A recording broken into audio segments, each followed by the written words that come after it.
Colleagues, witnesses, good afternoon. I would like to welcome MP, the Honourable Helena Jazik, who's here today as a guest, substitute. Chair, do any word on the Dubai expenses yet? No, I have no word on the Dubai expenses, but I have no word on the Dubai expenses. But I mean, I will take the opportunity to maybe buttonhole one of the staff members to ask them. Let me write that down, actually. Okay, so the sound tests have been conducted. Everything's good. And we have a very interesting meeting today. We will be discussing, in large part, water technologies and the water technology industry. We have our first panel ready to go. We have Mr. Professor Oliver Brandes from the University of Victoria, Alan Shapiro from the Strategic BC Net Zero Innovation Network. We have from the Canadian Water Quality Association, Shelley Peters and Jason Jackson, and from le Centre des Technologies de l'Eau, Madame Patricia Gomez. Alors, on va commencer. So we will start now with Mr. Brandes. You have 5 minutes to deliver your opening remarks. Thank you very much. Water will define this century and the decades ahead.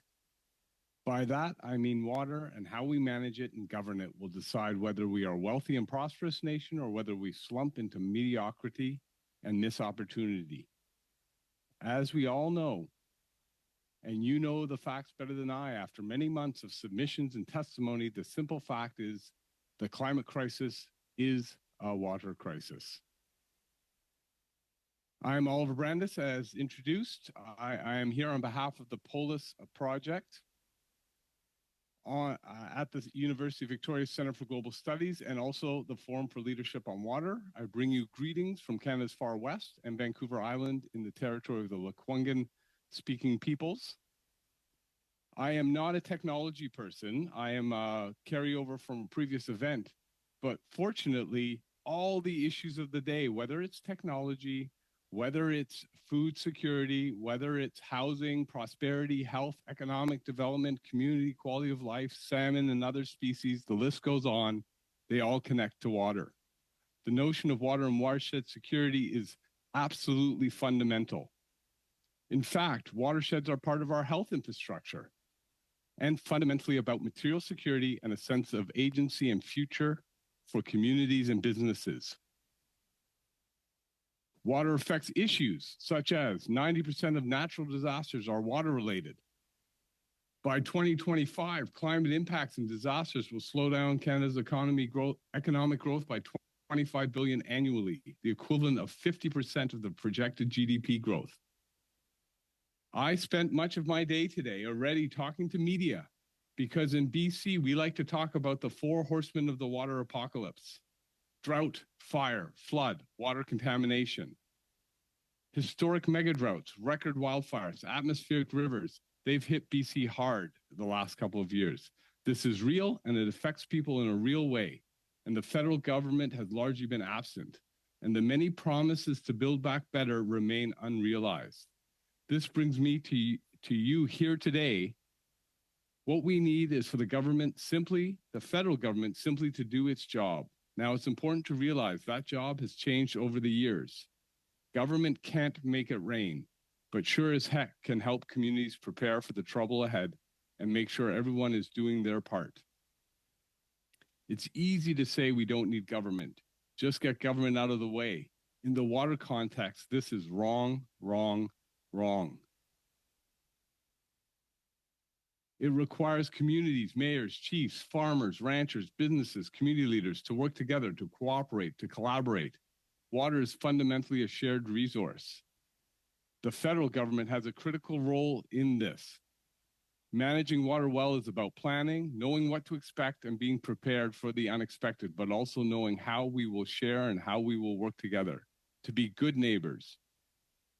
When the water does not come, or when it all comes at once, or when the watershed is on fire, we need to do this work well in advance.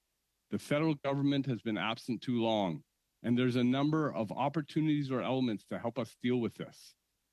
The Canada Water Agency and the Canada Water Act renewal are two such opportunities. The Canada Water Agency is the first. It is how the federal government can and should show up and how they can show up effectively. It provides a mechanism of governance that allows for efficiency, national and global leadership, and certainly cooperative federalism across Canada. It will ensure water investment is done pragmatically, efficiently, and urgently with maximum local impact. It is how they show up effective, and that helps people in place.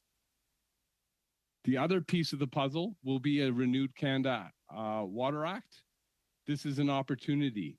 There are 5 elements to building a 21st century Water Act. Enable, enhance, and require the ability to predict and respond to water problems. This will help protect people, communities, and infrastructure from a changing hydrology. Second, advance reconciliation. This is fundamental.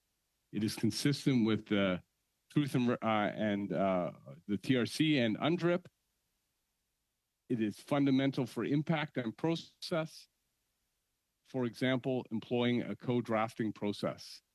Number 3 is integrated river basin planning and management, which protects, restores, and maintains the ecological integrity of the nation's waters. Number 4 is a 21st century transboundary water management institution. And the 5th is designating a national water fund. BC offers us a good model in its watershed security fund. It manages water for the well-being and prosperity of current and future generations. Thank you very much. We'll go now to Mr. Shapiro for 5 minutes. Good afternoon, Mr. Chair and committee members, and thank you for the opportunity to speak with you today. My name is Alan Shapiro, and I am joining you from the traditional unceded territories of the Musqueam, Squamish, and Tsleil-Waututh nations in Vancouver. I hold a number of water technology and business-focused roles, including as an environmental consultant and a strategic advisor for Foresight Cleantech Accelerator's BC Net Zero Innovation Network. Today, I am asking the committee to consider 3 recommendations in their final report. First, that freshwater priorities be directly aligned with other environmental and economic focus areas. Second, that water technology be embedded in federal freshwater discussions, including the Canada Water Agency and Freshwater Action Plan. And third, that more effective mechanisms be considered to deploy water solutions across Canadian communities and sectors. I'd like to start by defining the landscape of water technology and blue economy in Canada. As the committee has already heard, water cuts across most of Canada's major sectors, from mining to agriculture, with significant intersections between water and climate. Water technology refers to products and services that support water quality, quantity, supply, and stewardship across the water cycle. This includes water treatment technologies such as ultraviolet disinfection, sensors to detect emerging contaminants in the environment, irrigation systems to reduce agricultural water usage, and platforms to help water facilities reduce energy and chemical consumption. All of these are examples of successful water solutions developed in Canada to date. Blue economy refers to the sustainable use and conservation of ocean and freshwater resources to support jobs and economic growth. Despite Canada's established brand as a global water leader, Fisheries and Oceans Canada's Blue Economy strategy has been framed as an opportunity to harness Canada's ocean growth potential. This oceans-only blue economy definition sidelines freshwater, a massive omission given that the Great Lakes alone generate more than 1.5 million jobs and $60 billion in annual wages across Canada and the US. Plastic pollution is a good illustration of this breakdown. While plastic is a major issue facing the world's oceans, most of the 8 million tons of plastic that end up in the oceans every year are contributed by rivers. While no direct export data exists for water-related technologies and services, Statistics Canada reported nearly $18 billion of environmental and clean technology exports in 2021, including a number of water-related categories. Investments in water research, innovation, infrastructure, and stewardship not only translate into public and nonprofit sector jobs, but also drive private sector growth, supporting high-paying jobs in technology development, manufacturing, skilled trades, and business. While Canada has strong foundations in water research and innovation, domestic technology adoption continues to be a major challenge. Studies identify risk aversion, conservative procurement processes, and poor environmental and economic incentives as barriers. Under current conditions, Canadian technology frequently needs to find an export market in order to be tested and deployed. A lack of local adoption opportunities limits the environmental and economic potential of these solutions. Local governments in particular are significantly under-resourced for making water-related investments. There are a number of emerging initiatives across Canada supporting water tech adoption, such as Foresight Canada's Clean Tech Adoption Platform and BC Net Zero Innovation Network. I'd like to leave the committee with 3 recommendations. First, given that water cuts across most of Canada's major sectors, it is critical to align freshwater priorities and investments with other environmental and economic focus areas, including workforce development, infrastructure planning, and climate change. Second, water technology must be embedded in federal freshwater discussions, including the Canada Water Agency and Freshwater Action Plan. Canada's established strengths in applied water research and technology development are of limited value when not integrated into broader water policy and funding priorities. It is also critical that freshwater receives sustainable long-term funding, including the federal government fulfilling its commitment to invest $1 billion in the Freshwater Action Plan.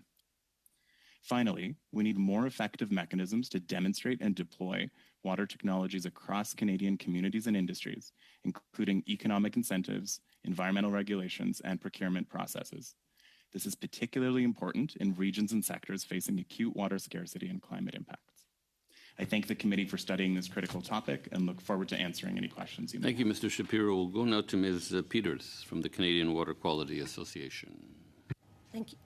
Thank you, Mr. Chairman and Vice Chairs and all the members of the committee for the opportunity to address the importance of fresh water in Canada.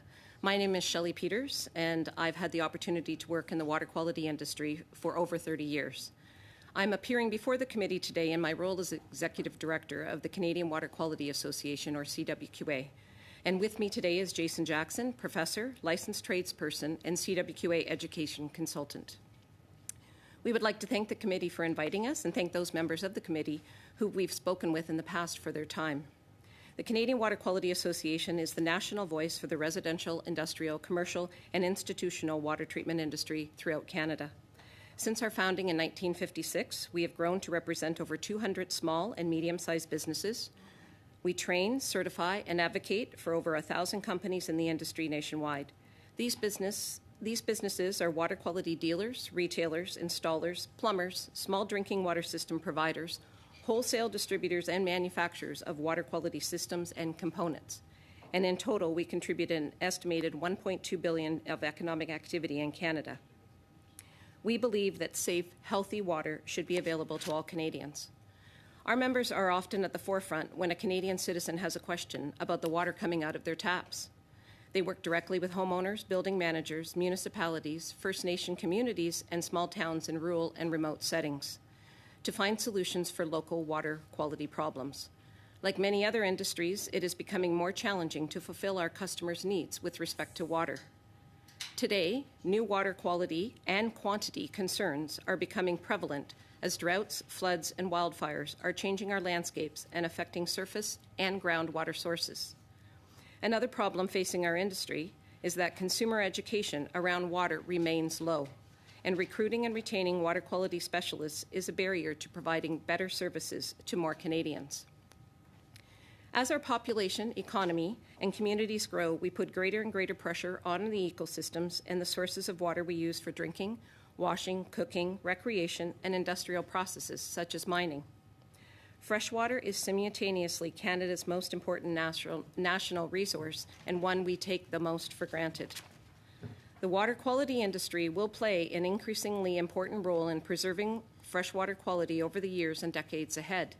New contaminants like PFOA and PFOS, emerging contaminants like arsenic, pathogens, and even microplastics threaten the health of Canadians. These new realities mean that communities will need new and updated water treatment facilities and processes. Families will need the expertise of the water quality professionals to provide treatment options to promote health and quality of life.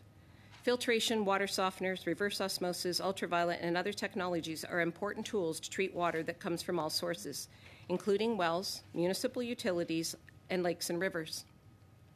In some cases, droughts can reduce the quantity of water, and flooding caused by atmospheric rivers or more intense storms can cause water sources to surge, overwhelming municipal treatment facilities and leaving residences with unsafe, untreated water. These challenges come as no surprise to people residing in communities that have not had access to clean, safe drinking water for years. Where central community-wide water treatment solutions have been ineffective, household point of entry and point of use alternatives appropriately installed and serviced may provide a valuable solution to clean drinking water needs. Providing more options for household water treatment will be an important consideration moving forward.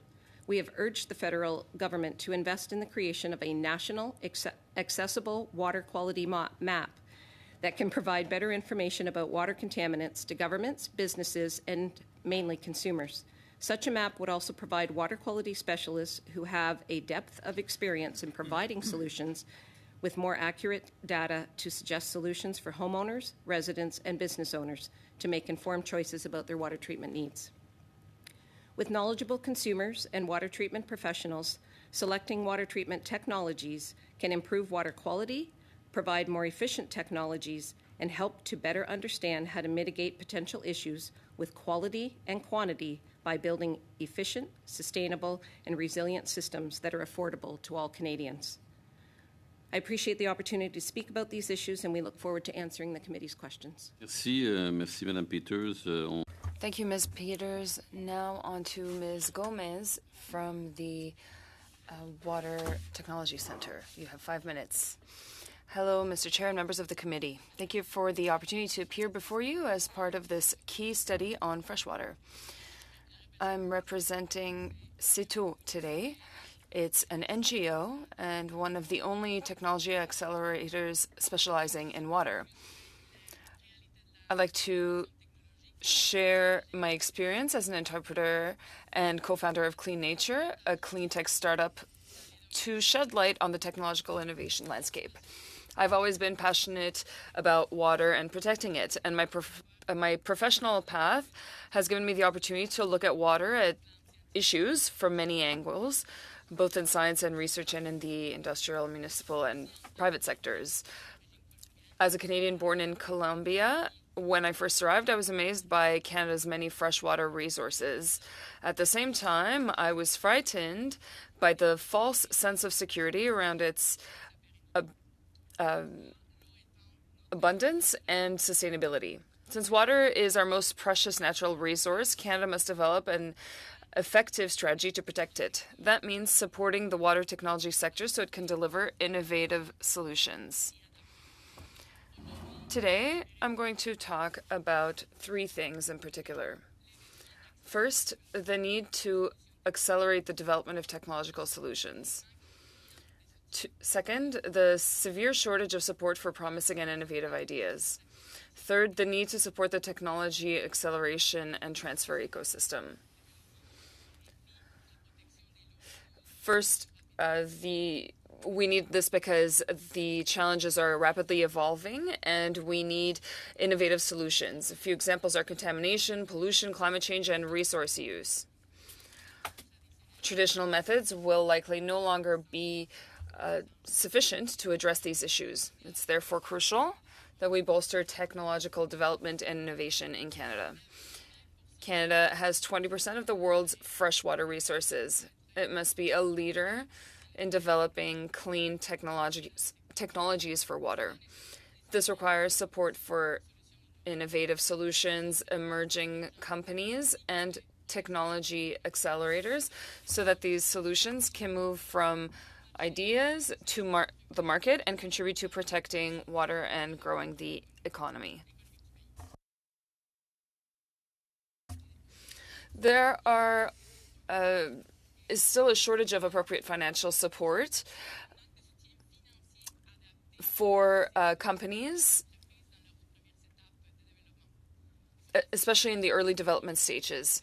Every new technology must go through ideation, prototyping, and validation before being launched.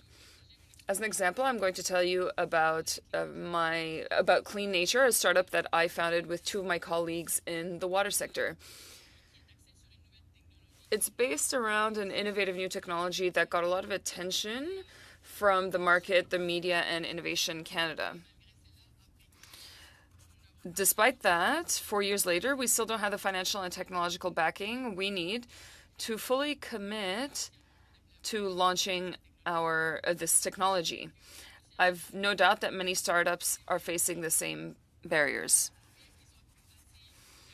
While it's easier for medium and large companies to access financial resources, there aren't enough technology acceleration resources for Canada to become a leader in the water sector and use the best technologies to protect this resource.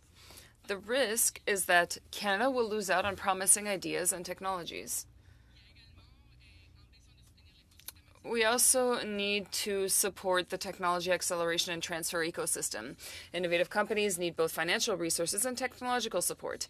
To guarantee their success, access to technology accelerators like CETO and business accelerators like Aquaction is crucial. They're vital to developing clean technologies in Canada. So there is a desperate need. Just a quick example, over the past 4 years, CETO saw a 400% growth in both revenue and number of projects involving technical assistance, validation, and solution scaling. Sadly, despite all this growth, lack of public funding is limiting our ability to fully meet the needs of innovative companies in a market that is increasingly becoming aware of how important water is. Thank you for your testimony. Now, on to Mr. Deltel. Welcome to your House of Commons. Ms. Gomez, I'd like to hear more from you, and I'd like you to share what your company is about. What technology were you developing? Let's start with that, and then we'll get to the challenges that you're facing. Clean Nature is a startup based on technologies that use AI to for melting ice caps. We know that that has an impact on the quality of water. We've been working on this idea for 4 years. There are 3 of us. We were university students in master's and PhD programs, and we developed a concept. We participated in various challenges and the problem as a startup is that you might have an idea when you're in university and you'll have some support from researchers, but when you leave the academic world, there's a huge challenge there. Either you get financial support for more developed companies, but that means you should have already 2 or 3 years of activities. You need a minimum amount of employees that are working full-time, and that's very difficult at the early stages. That's the very first obstacle, it's finding sufficient support in order to deploy all of our resources. So Clean Nature is only 3 employees. One of us had a postdoctoral grant and was able to develop the technologies for the company. But technological development is not the only thing we need to develop. We also have to develop our business model, which is very clear to us because we've worked on it. If we had the support and resources that were sufficient, we'd have gone a lot further and made more progress by now. You don't have to reveal your secrets, but you're talking about AI and ice caps melting and so on, but that's something that a lot of people are going through, a lot of countries. And of course, a lot of different levels of government want to have access to that kind of access to that. You have hundreds of thousands of potential clients all over the world. And I'm not even talking about just the northern countries. But how come there isn't a city, for example, who hasn't shouldered you in this endeavor? I'll get into more details. We've had a lot of support from organizations like Aquaction. They wanted a pilot project That's also very limiting. There's the financial side of things, but there's also regulation. When there's regulation, municipal regulation, people are always afraid of change. We also approached various municipalities on our own, saying that we had solutions that could decrease the de-icing phase by 40–50%. But they said that they would prefer to continue using salt in order to avoid any risks to health. But we have to continue doing tests, and we have a pilot project right now that is happening, and that was due to an accelerator fund support that allowed us to approach the cities, but we had to go through an intermediary for them to listen to us, because otherwise we wouldn't. We had some calls with people who were interested in the technology, but they would say it's not developed enough. You haven't made enough progress. And in order for us to make more progress, we need funding. We need an opportunity to deploy this idea. I'm also an entrepreneur, and I worked for CETO. I see companies who are trying to make progress, but they have the same issues. Many mayors might be interested in your idea. The city of Assomption, for example, I believe it's in my colleague's writing. If l'Assomption said yes, then I don't understand how the cities, neighboring cities, are not also supporting you. Yes, there are cities, but as I mentioned, when you have a technology, for example, we have a model and an algorithm that works, but the development of that technology requires multiple steps. So yes, we can do tests, we can have pilot projects, but in order to get to a point where we can commercialize our technology in a marketable way across Canada, well, there's a lot of time and a lot of love to put in, and there's a lot of resources that are necessary in order to do that. We want to make sure that the technology is 100% functional and can be helpful on the environmental front and technologically. Yes, there is interest, but we are not moving fast enough. Maybe 15 seconds left. Well, I'll just say good luck. I think that your testimony will be able to be broadcast elsewhere, and I'm sure that there are mayors who will be getting in touch. I think that there will be some interest financially as well, and I think that this is something that is of interest to all Quebecers and all Canadians. And whenever there's winter, we'll need you. Thank you very much, Mr. Chair, and thank you to all of our witnesses. Your collective experience and passion for this area is appreciated, and we really appreciate your being here. There's so many different areas, but I want to focus a little bit on water technology. And the Government of Canada has many different sources of funding for developing clean technology, for helping at different stages of development. I'm just wondering, perhaps either Shelley or Patricia, I think you've both been working in different areas in this, whether you have had any interaction with the government, either through the National Research Council, through Sustainable Development Technology Canada, or through ISED, through Innovation, Science and Economic Development, in any of the programs that they provide, and what your experience has been.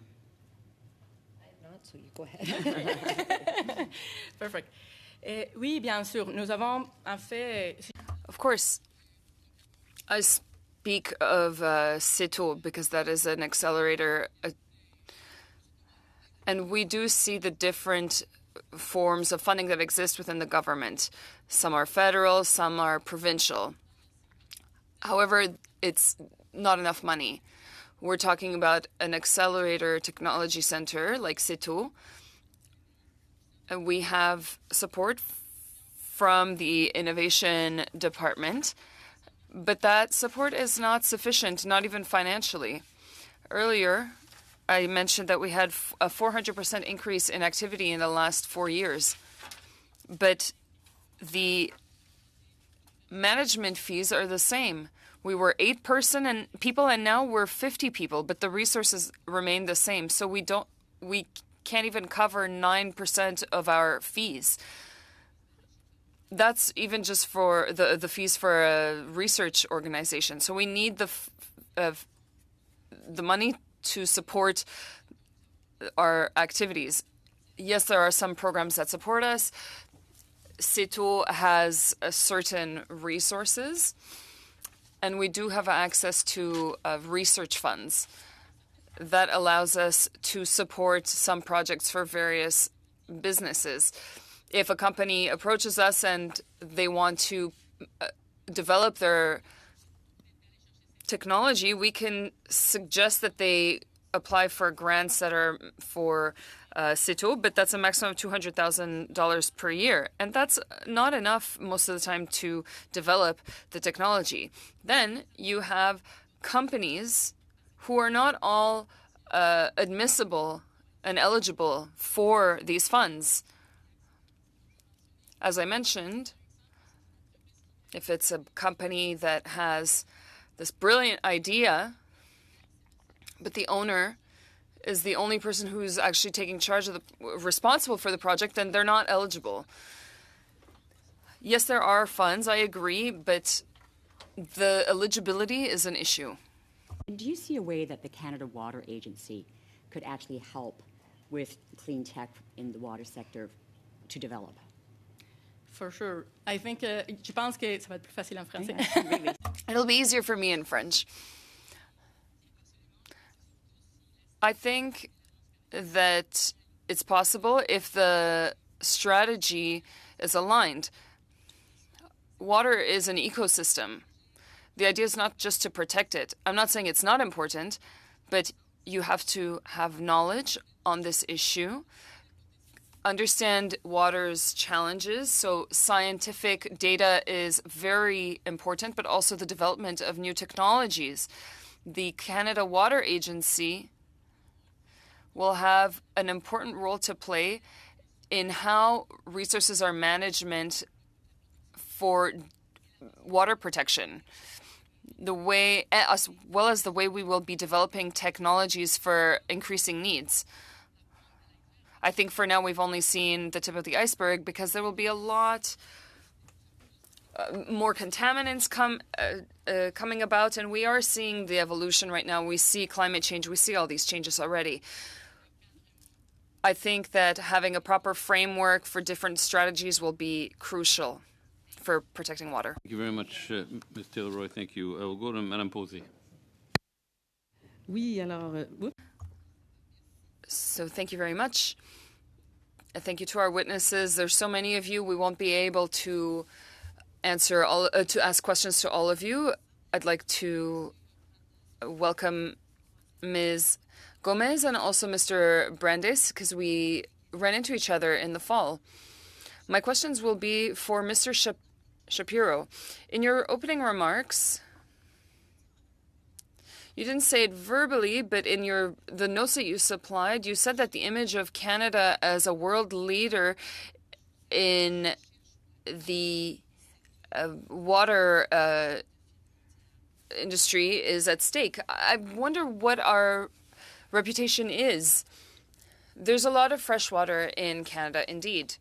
Of course, it is seen as a country that is rich in water, but as far as I can see, to be a leader with regards to the protection of water, ensuring its sustainability and accessibility, I really don't see what you're talking about.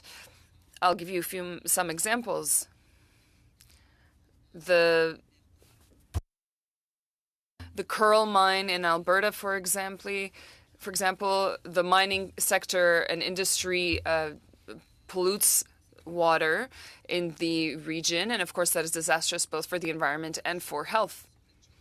I'm thinking of Chalk River as well. The country just greenlit radioactive waste factory that will, of course, seep into the waterways, even close to where I live.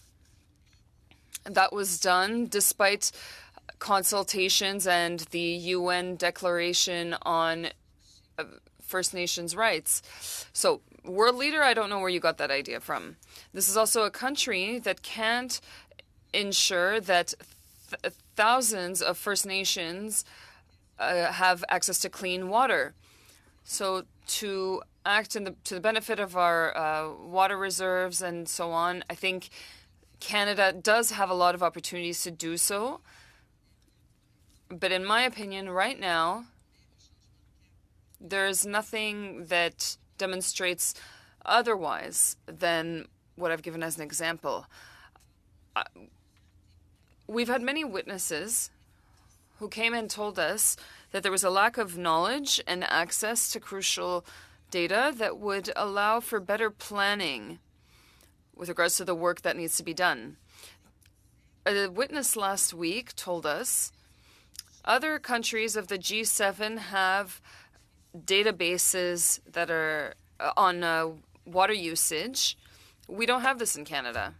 There are very few water plans for the quality of water, and there's no way to follow up on the quality of water for agricultural reasons. So what should we be doing to ensure this resource is protected? Are you favorable to the government making investments to protect the water resource?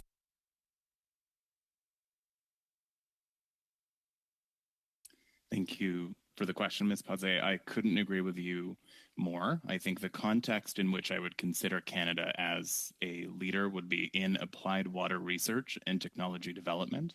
I think we've got a very strong reputation internationally as a water solutions country for the world, and this has been borne out by the Trade Commissioner Service, which I think has done a really phenomenal job of connecting Canadian solutions to challenges around the in other countries. Where I think we fall completely flat, as you've brought up, is to develop those solutions and apply them at home. And so I think we're seeing a lot of lagging in terms of our technology adoption at home.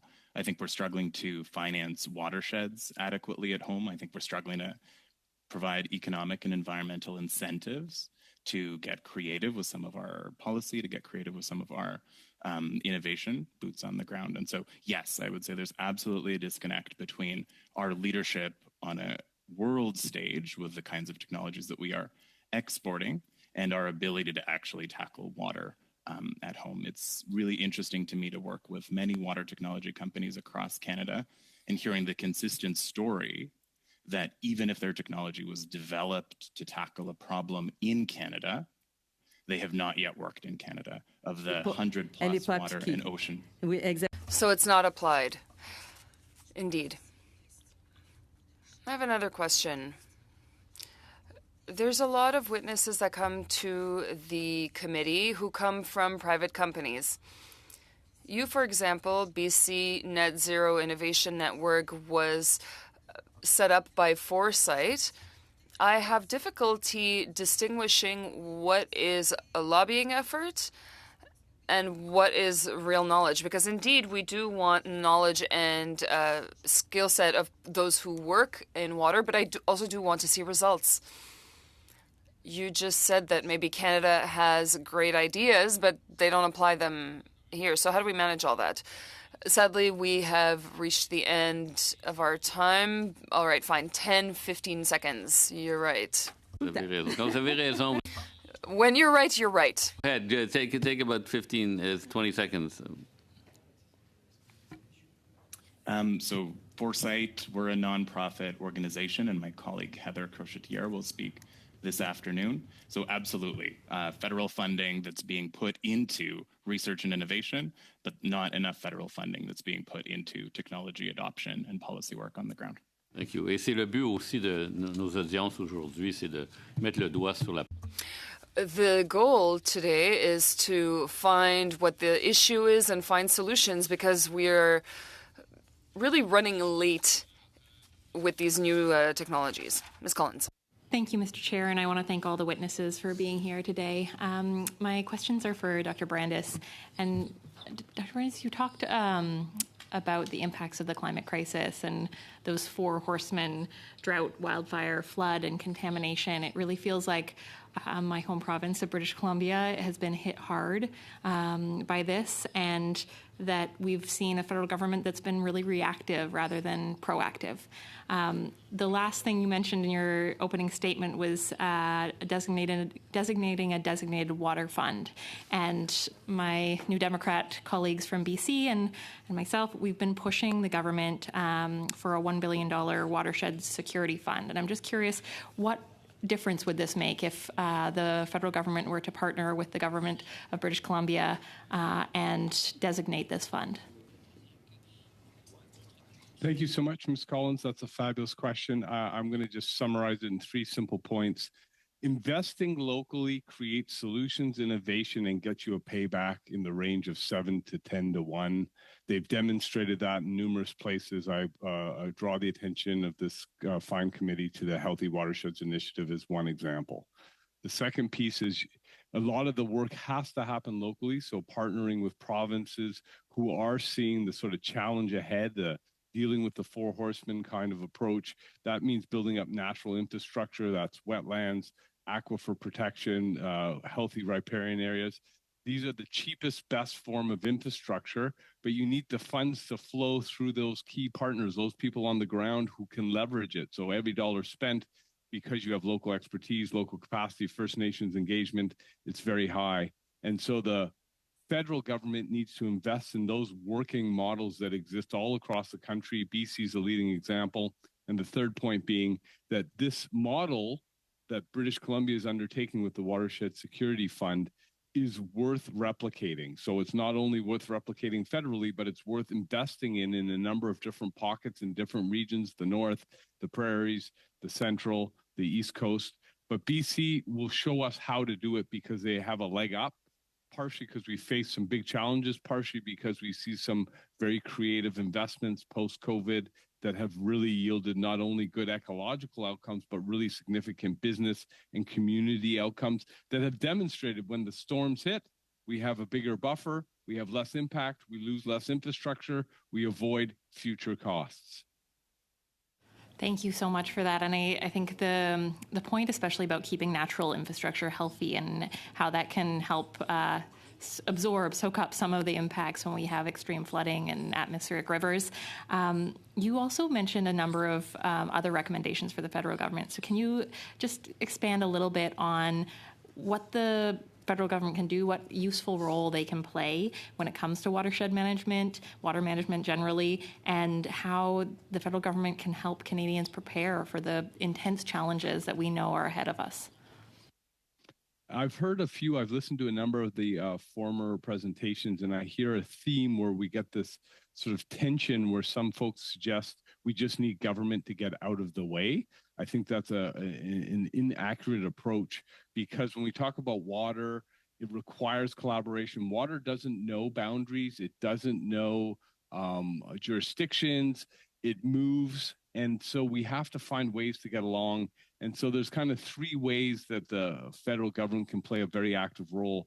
Ms. Collins, you will know well, we've had this very disastrous number of years in British Columbia, and yet there's been almost no presence, no effective presence by the federal government, and that's a real lacking. It's a missed opportunity. It slows the build back component, and that's all those kind of infrastructure we talked about, the wetlands, enabling, so both investing but working with those local community groups to ensure the plans are working, that there's a connection between the mayors, the chiefs, the business leaders, the industry champions, because we all benefit when that's in place. So that's one sort of obvious bundle. There's also very complicated transboundary issues. And we talk about transboundary not only within British Columbia. Take the Mackenzie Basin as an example.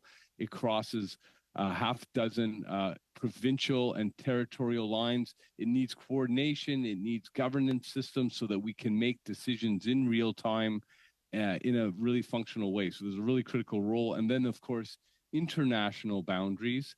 Think of the Columbia, think of the Yukon, think of the Great Lakes basins.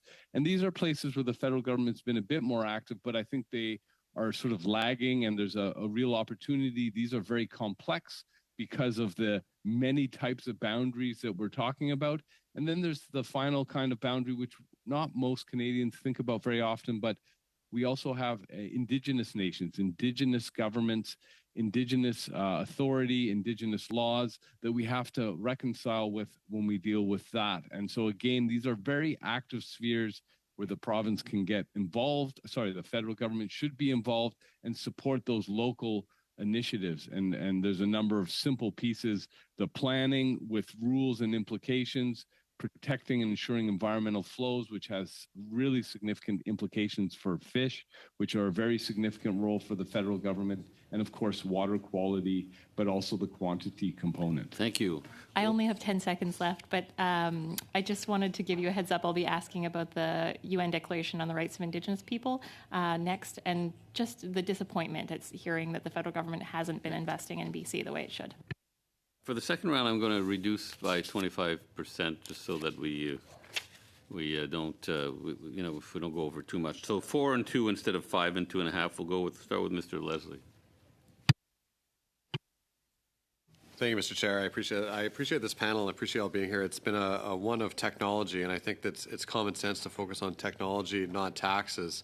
And I think I'll start with Ms. Peters. You mentioned a water quality map. First off, I'm interested, is there anything that exists like that in Canada or around the world that we would try to emulate something like that so we have consumers having a better understanding of where some of those contaminants may be in their own area? Yes, actually, we have a very good example done by the Water Quality Research Foundation in the States and through our sister association, where they have many different points, predominantly showing where arsenic contaminant is within the United States. And that is one of the areas where we think that would be extremely helpful in Canada. Again, with my history for the length of time that I've been in this, I have watched some of these contaminants like arsenic suddenly become to the forefront, and some of the others with PFAS and things like that. So I get many calls from consumers directly to our association that says, I've just moved to this area, I have this, what is it? How do I do this? And so we see that the water quality map is something not only that would be beneficial to our members, but also to consumers, businesses. We're asked constantly about, what's in the water in Manitoba, what's in the water in, and it's very different. I mean, we don't need to deal with it in BC like we need to deal with it in Nova Scotia. It's so very different. Thank you. And you kind of mentioned some of the technologies of more likely to be at home, so whether it be PFAS or any other contaminants, and they would vary based on that regional basis. Having a quick look online, it looks like a reverse osmosis system at the tap level is going to be cheaper than a larger commercial variation of that filtration system. So if PFAS and or arsenic or any of these other problems are most likely to be dealt with, is that a sort of idea that we need to be looking at from a consumer level, or is it best at a municipal water level, or how would you think we are best able, most affordably, to deal with some of these challenges? So I'll kind of give you my point, and then I think Jason can likely add to this.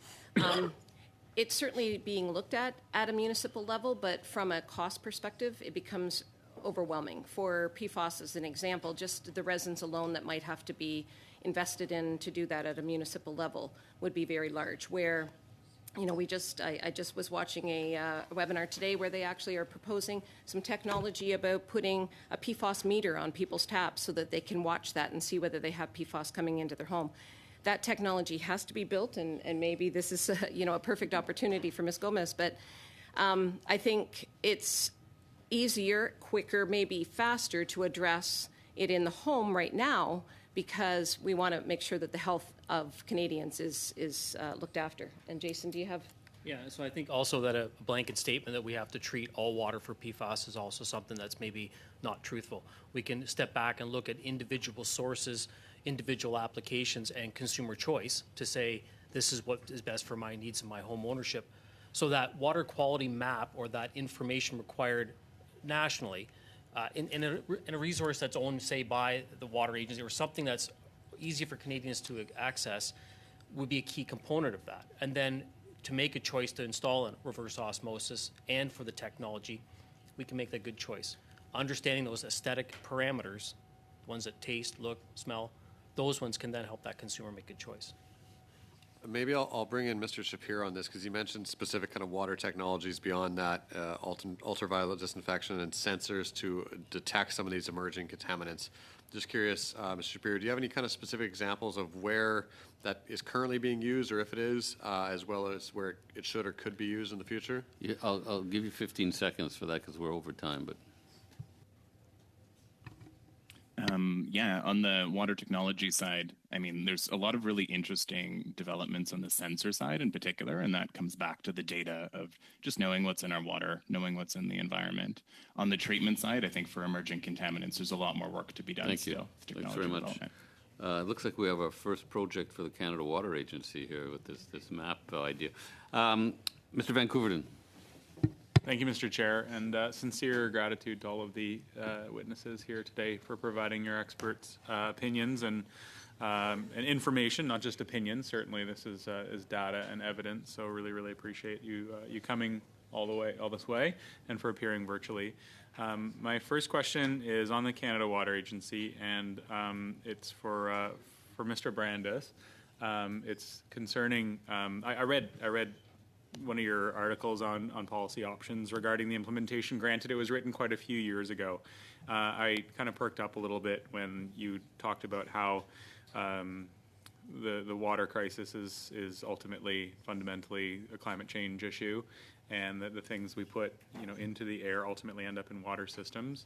And I read the section on data collection, and I always reflect on how lucky we are in Ontario to have conservation authorities that gather data and do science locally across our entire province. I think it is a model that could be repeated across the other 12 jurisdictions in Canada that don't have the same historical benefit of, obviously hindsight's 20/20, but conservation authorities do good work, and 99% of the time when I award funding in my riding to a group that's going to do great science, environmental science, it's to our great conservation authority. So out in BC and across the country, are there other examples of ways that we might be able to stand up, perhaps through the Canada Water Agency, organizations that could do similar science?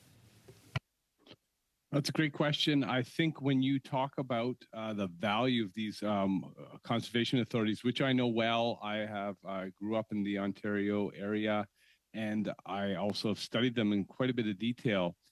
And what they really represent is local capacity, and that manifests very differently in different parts of the country. And I think you're right on to recognize that that is how you get to water solutions. So you have issues like climate change, which sort of feel like a national or this sort of broad problem, but it shows up in the water and in very specific ways. And we talk a lot in today's panel about the technology.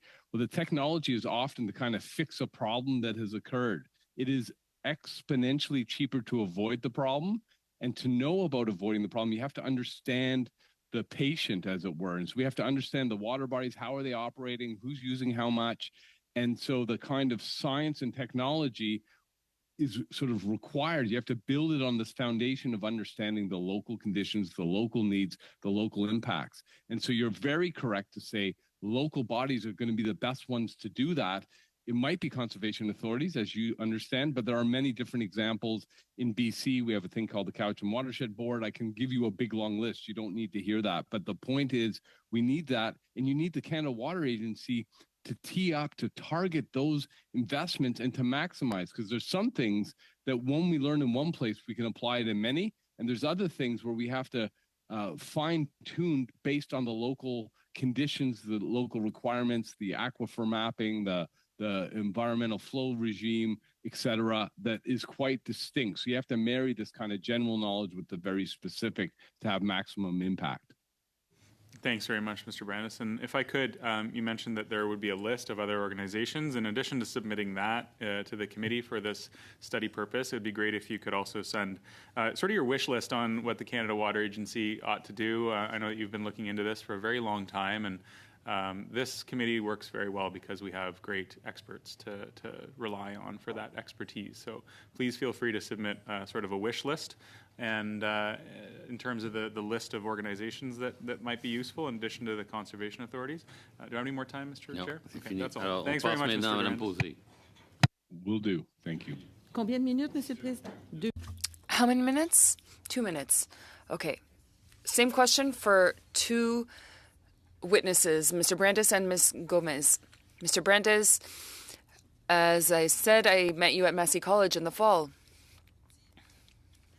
In your document, you say that the Canadian Water Agency has solutions for this national water crisis by identifying vulnerable points and proposing solutions for flooding and droughts and reducing pollution. That seems like a mandate that the agency gave itself because us as elected officials have not been consulted with respect to that. A lot of witnesses come here and want to give or impose a mandate to the Canada Water Agency. It could be interesting, some sort of perspective on water. Of course, water is seen as a vector for economic prosperity and job creation. You've talked about pollution, which of course is interesting to me personally. But a question to you and to Ms. Gomez. Are you at ease with the absence of a political process that was done upstream, but that had these guiding principles? My quick answer is the federal government has a very distinct and strong role in dealing with water because it cross-cuts all the many issues we talked about. The water agency, the Canada Water Agency, is one way to organize. I believe the way the federal government has organized itself on water is insufficient for the challenges ahead. And so I am supportive of organizing themselves to be successful, which means dealing with water as it shows up as a local problem, but using this top-down, bottom-up approach so that you can't have businesses, you can't have technology if the water isn't in a healthy state. And the Canada Water Agency will be one of the few institutions that can have that national perspective to say, where's the priorities, where do we start? Malheureusement, là, on a vraiment dépassé le temps. Même. Unfortunately, we've really gone over time, even with the interpretation, but Ms. Gomez, you can answer later. Madam Collins. Ms. Collins for 2 minutes. Thank you, Mr. Chair. To Dr. Brandes, can you talk a little bit about how the Canada Water Agency can implement and recognize Indigenous legal systems? And BC was the first jurisdiction to pass legislation on the United Nations Declaration on the Rights of Indigenous Peoples. I'm curious how you see the implementation of this going when it comes to water governance and what we at the federal level can learn. That's a big question for 2 minutes or 1 minute remaining, but I'm going to summarize it by saying the way you implement UNDRIP is you build relationships and trust and an ongoing relationship. The federal government has a role because you need the necessary science, you need the necessary information, you need the kinds of processes where you have not just one decision, one big mine, one big development, but you have many decisions over time. And so you have to have a process to do that. And British Columbia is doing positive steps, but it's slow. And so my big answer is we can learn. There's many positive, the Cook Silo, the Cowichan, there's a number of examples. We just need to do them at a much faster pace. How about the pace that the climate is changing? Because we see it happening very rapidly, and you know that from your very own riding. Thank you so much.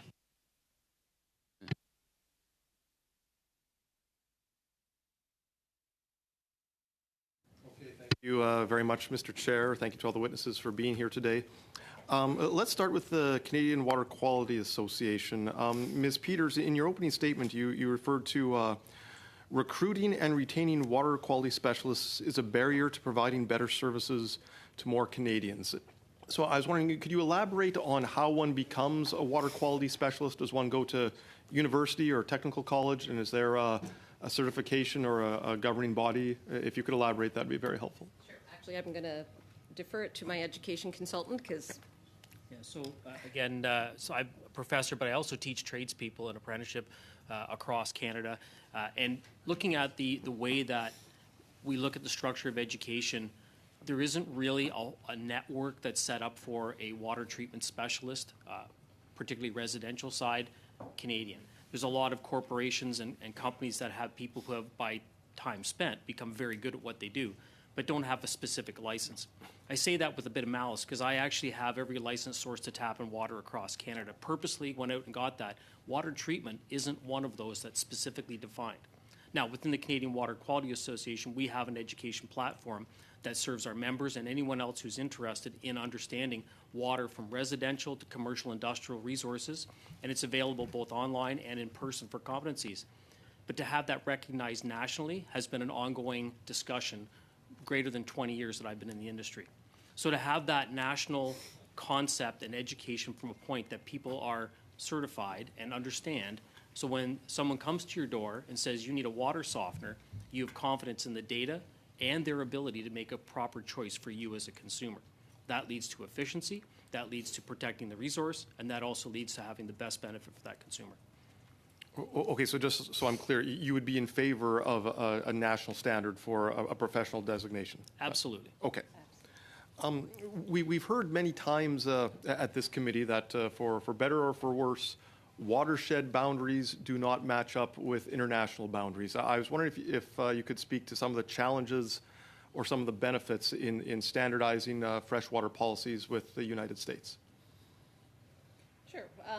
Thank you for that. I think one of the biggest things, obviously, we try to, as an association, work cross-boundary quite often with other associations to work with that. But similarly, right now we're waiting on the level of PFAS that's going to be acceptable for us to have in Canada to treat. And yet they've had it in the States. They've even lowered it in the States. It is also very prevalent where it's been given a limit in Europe and things like that. But we seem to be sort of lagging behind in that when it comes to having that emerging contaminant be quantified for us within Canada.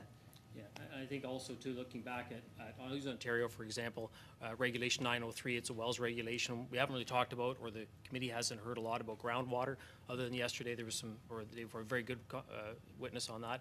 And I think that looking at some of the data that can come from that would help take away some of those watershed boundaries where groundwater and surface waters can be tested, managed, and then that data available both sides of, say, the national borders and what goes from there. And at that point, then we can all make good choices based upon that data, evidence-based, and make sure that we've got the right choice for people as we go through. So looking back at that, the resources could be there. We're not quite there yet. And very quickly, could you speak to some of the challenges in water quality with urban versus rural Canadians? Yeah, sure. So again, information around resource or source information. I'll use Ontario example as well. I'm a Class 4 well technician working on groundwater wells, and we have to fill out what's called a wells record. And in that wells record, we put down the geology, the aquifer, water quality is actually part of the concept. Rarely is that water quality piece filled out. So the concept of having those people who are frontline people who are both the people drilling the well to the people testing the water, the people who install the treatment system, gather that data from them. So when treatment technologies for consumers are applied, they're done properly and efficiently. Thank you. Mr. Longfield. And thank you to the witnesses. Funny enough, I was going to ask about groundwater, so maybe you're leading into that. When we had the witness here, Dr. Parker was talking about groundwater. I wasn't able to get too far into geothermal. Some of the heat loads on groundwater, whether that's a risk, or fracking or mining, risks on groundwater that are below the surface that aren't being monitored. Could you talk about the need for quality management service for groundwater in anything that could happen into our report here, fairly briefly, if it's possible? So looking at groundwater resources and regulations, again, across Canada, they do differ in different components, and the people who construct those wells that have to be put in place, and then ultimately who are the ones doing the work mechanically on the wells. While geothermal, we'll use that as an example, geothermal, the construction of the well is defined in a lot of provinces and territories as being it has to be constructed a very specific way to one, protect the resource, which is the public resource, and then protect the future of that resource. But then when we look at the regulation or the component of the people installing it for specific use, geothermal is an example, there really isn't a lot of regulation around that geothermal component. while it's being talked about and developed, again, I come back to this national either training, certification, or understanding about the use of geothermal, and then identifying that thermal load, the effect on the geology, and then potentially neighbors' wells who are not using it for that thermal load. So I think there has to be a bigger discussion around how that's being occurred and who's qualified to do that. That's terrific. And I think in terms of timing, when we're talking about geothermal as a climate change solution, we need to know the implications. Great opportunity for net zero, great opportunity for energy efficiency, and using a resource in a way that's a little bit different. Still have to have the same respect for it. Now, a few years back, I was part of a discussion with Grand Chiefs in Ontario, and chiefs looking at boiled water advisories and looking at the standards around water. What does clean water standard look like for different communities? We've had the Walkerton standard that was advanced in Ontario. It's not it's not a national standard. Indigenous people said, well, we want our own standard. We don't want you to impose a standard. We'd like to work together on a standard. So when we talk about training and what standards that we're training to, knowing that we have Indigenous and 13 other jurisdictions around water, maybe could you just give us a sense of how we could coordinate with that in terms of the Canada Water Agency? Yeah, so I am one of the trainers for the Walkerton Clean Water Centre in Ontario as well. You saw that in my profile. And actually in April, we'll be speaking at the First Nations Symposium in Sault Ste. Marie coming up, doing training for those communities. Right. And a lot of the time, the community involvement is that they want to be able to apply a technology so that it's repeatable and sustainable and affordable for that community as well. So I think when we look back at whether it's a First Nations community or whether it's a regular remote community, that they still have to have access to that technology properly and make it repeatable for them to use. Great. And in the limited time left, we've asked other witnesses for a wish list for the Canada Water Agency. If you could submit that, and Ms. Gomez as well, something that we could consider in our report that we can then make public and help the agency as it gets going would be appreciated. Great. Thank you. Super, merci. Alors, Thank you. That's the end of our first panel. Thank you to our witnesses for this interesting discussion with lots of great ideas. We'll take a short break to allow the second panel to come in. Thank you very much.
second panel. Time is moving on.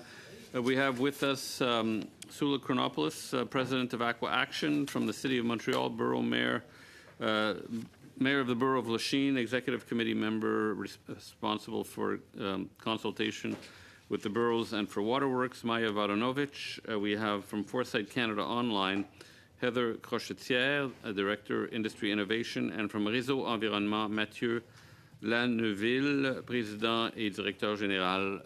Et puis, le test a été fait avec la... President and Chief Executive Director Mathieu Lanneville. All tests have been done, and so we're going to start with Ms. Chronopoulos. You have 5 minutes for your opening remarks. I'm honored to join you today on behalf of the Montreal-based water accelerator Aqua Action. Aqua Action's recommendations speak to Canada's strategic national interests at the confluence of fresh water and economic security. In our view, these practical and common sense suggestions belong in every party's platform. It's time to treat Canada's freshwater protection as both an economic and environmental issue. Let me be blunt. Canada's water tech sector must be treated as a core component of our freshwater protection strategy. Right now, it's not.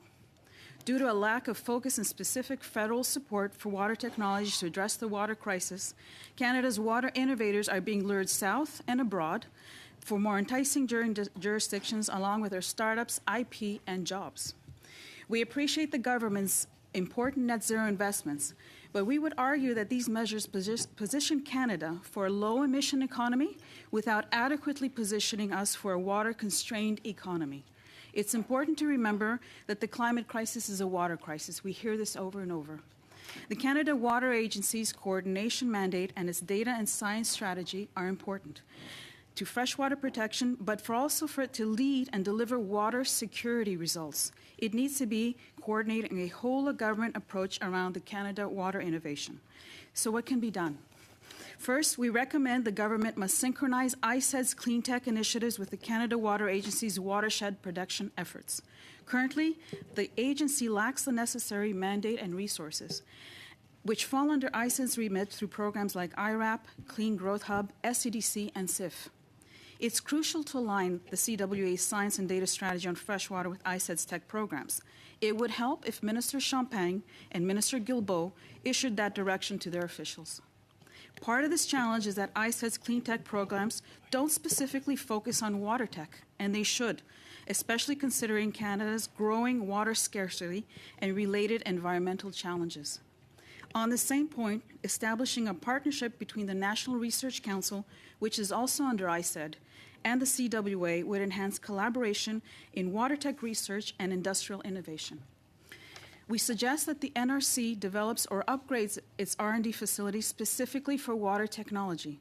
Accessible state-of-the-art facilities will enable innovators to conduct testing and validation of their technologies. Second, we recommend increasing direct support for water tech accelerators at both the federal and provincial levels. Establish targeted performance-based grant programs for enablers like Aqua Action, CETO, and Foresight across Canada. We are better positioned to effectively de-risk and allocate resources in line with regional water innovation needs and to demonstrate tangible impact. Aqua Action has proven this model in Quebec. The Aqua Entrepreneur Program, supported by the Ministry of Economy, Innovation and Energy, has led to successful adoption of new technologies at the municipal level and industries across Quebec, positively impacting the environment and generating well over $100 million in annual revenue for the economy to address this water crisis. By matching federal support to such provincial investments, Canada can significantly amplify the success of its water tech sector. Third, we recommend recognizing the importance of local municipalities and the crucial role of the Federation of Canadian Municipalities in building climate and water resilience at the city level. The federal government must find ways to incentivize water tech projects with cities to facilitate young innovators access to real-world test sites in our own towns and cities. You just heard this from Patricia. This will allow for quicker market entry and, by extension, our freshwater protection. On this point, I would urge this committee to recommend that Canada expand the scope of the Green Municipal Fund to include pilot projects related to water technologies.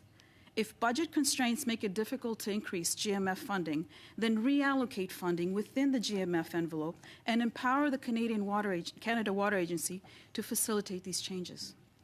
Finally, we recommend that Canada expand fiscal measures like the Clean Manufacturing Investment Tax, the tax credit, to specifically include water tech investment. It does not. The recently announced fiscal measures should be designed by Finance Canada to ensure broader applicability beyond clean energy or carbon capture or emissions reducing technology. Targeted fiscal support is crucial for competitiveness. I see this starkly in the Great Lake regions where Aquaction operates. To summarize, it's time to treat Canada's freshwater protection as both an economic and environmental issue. Technology is the execution piece we have been ignoring. Without focused program and fiscal supports for water tech innovation, Canada's water startups will keep leaving Canada along with their IP and jobs. We just heard about this.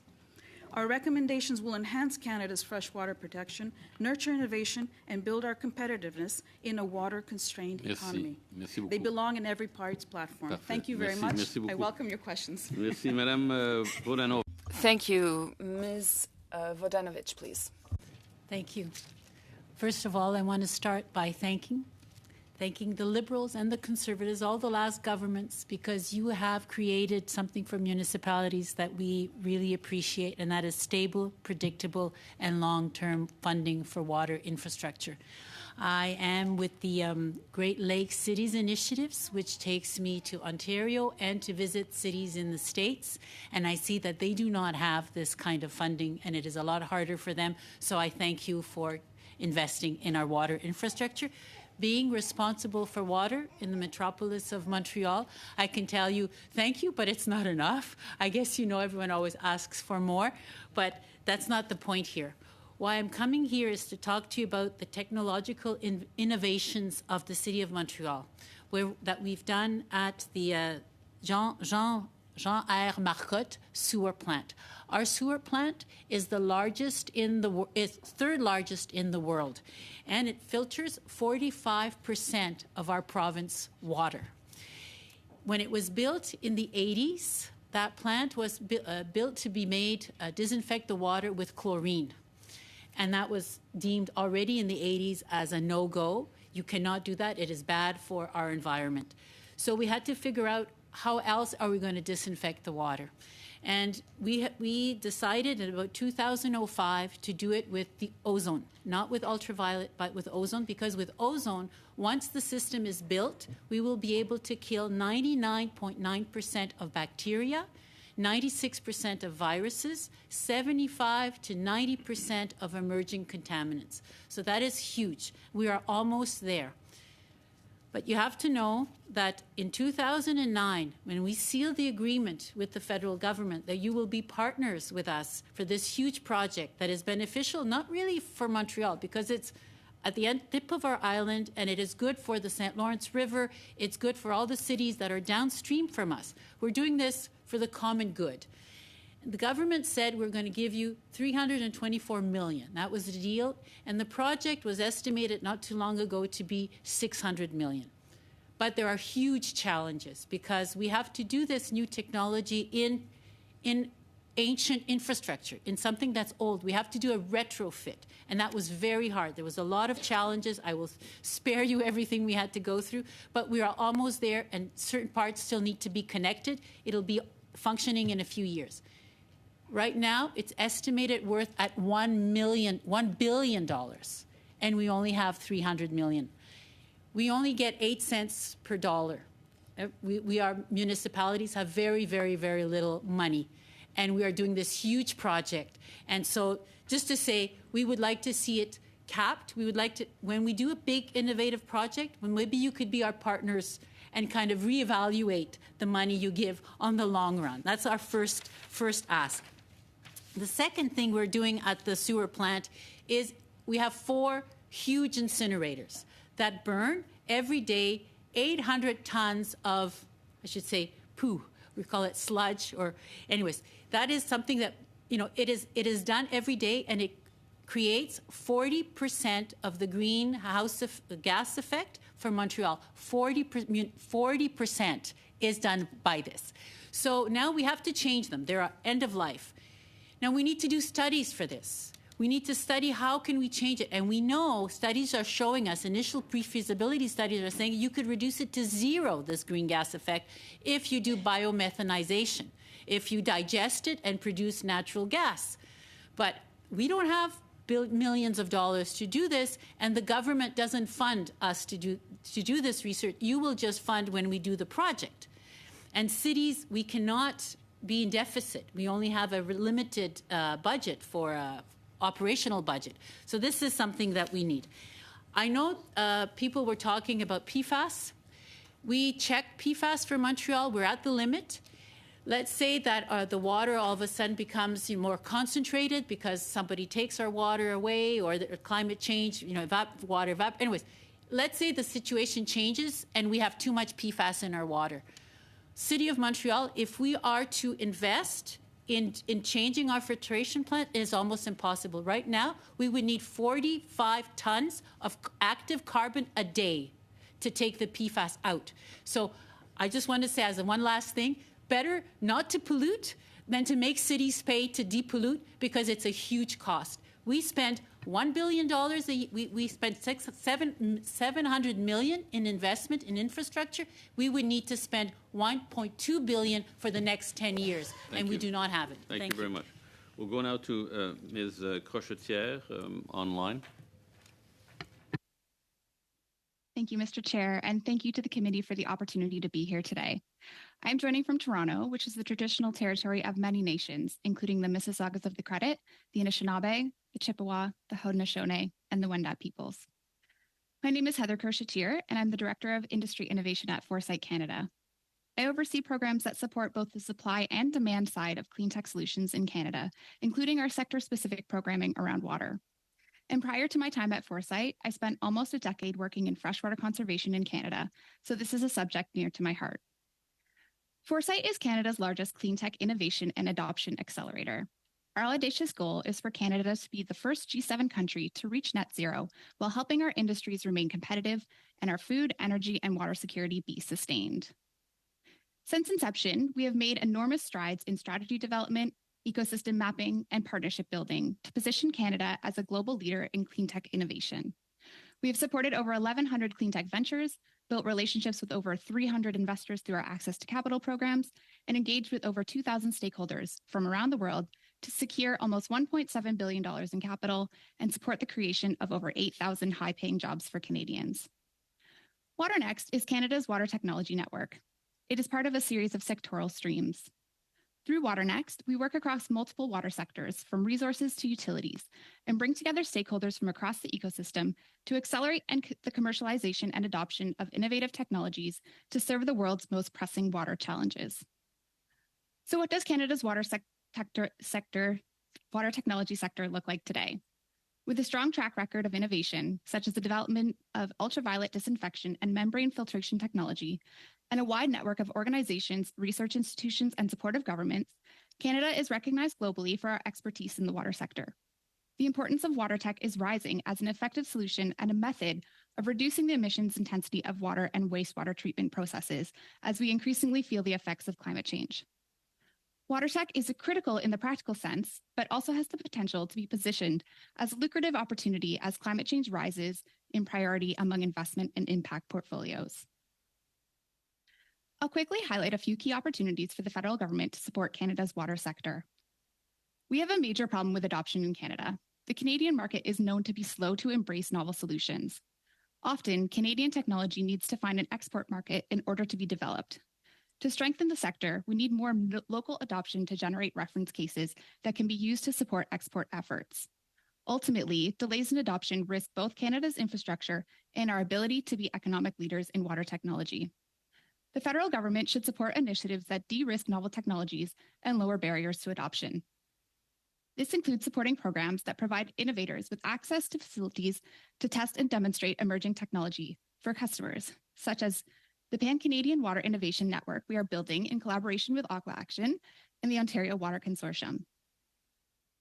End users of water technologies like municipalities and utilities are rightfully very risk-averse when it comes to new technologies. With a network of pilot facilities across the country, This initiative will increase local access to both innovators and end users to participate in innovation. It will bridge gaps in ecosystem coordination, technology development, and adoption to drive the commercialization and export of innovative water technologies. Support from the federal government could look like direct program funding or flexible funding programs for municipal, utility, and industrial end users to participate in these pilots. Beyond supporting access to testing and pilots, the federal government should provide clear definitions for water priorities and work to streamline and coordinate procurement and policy in support of these priorities. In parallel, the government should support capacity building initiatives for local government and other water technology adopters to move toward those priorities. We've heard from end users that they are often given sustainability and climate targets for their facilities without any additional resources. Simply put, they are told what they need to do without any support for how they can get there. Capacity building programs, such as Foresight's Clean Tech Adoption Program, can help bridge this gap and enable the how. Our platform will provide services such as a database of pilots, specifications, solutions, and services, technology mapping and business case studies, networking and training modules for end users, guidance on funding programs, and sustainability metrics, tracking, and reporting. In supporting initiatives such as this, the government will lower barriers for asset managers to deliver climate and performance results. I want to thank the committee for taking the time to study such an important discussion, and I look forward to answering any questions you may have. Thank you, Monsieur Lanneville. À vous la parole. Mr. Lanville, the floor is yours. Thank you, Mr. Scarpaleggia. It's a privilege for me to be here today. My name is Mathieu Lanville. I am the President and Chief Executive Officer of Réseau Environnement. There are four of us who are representing the biggest organization of experts in Quebec. There are three major important points for us today. First, Ms. Vodanovich talked about the underfunding of infrastructure. This is not just for Montreal, it's an issue all across Canada. Second, Ms. Vodanovich also brought it up, cleaning wastewater. Right now we have to go further, and we also want to talk about the Canada Water Agency. With regards to the underfunding of water services, the water infrastructure in Canada is one of our biggest collective riches. It's a $200 billion fund in Quebec. We have built these infrastructures, and in the past decades, they've become very used. So a lot of them now are in very poor state. Civil servants in Montreal, Quebec, Repentigny, Lac-Saint-Louis are doing miracles with infrastructure that is now obsolete, often on the verge of breakage, and yes, is an essential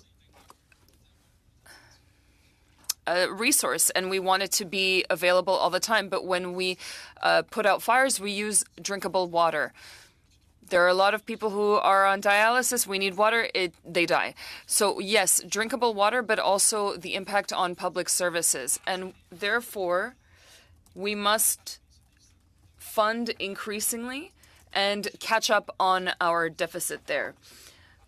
We're also affiliated with HSC Montreal in order to demonstrate that we do want to make those investments and that it's valuable to do so. Every dollar that we invest will bring us back $1.72 with regards to its benefits and health. With new endocrinian polluters, there is less. The IQ is actually going down. Humans and fish are not reproducing as much as they used to, and so there is a real impact to not funding infrastructure, municipal infrastructure. The second point I want to bring up is water purification. Right now, we have a lot of primary treatment in Canada. We built this infrastructure 40 years ago, and wastewater was not treated back then.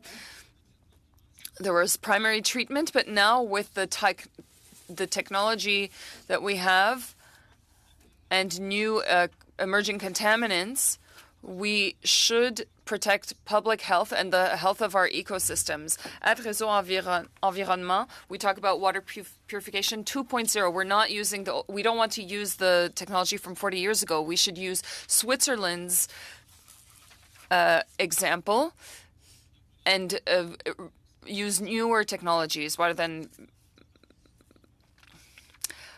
Once again, there are too many endocrine contaminants that are let through the water. Mr. Detel, I could talk to you about the Saint Charles River. We really do need to invest in water purification.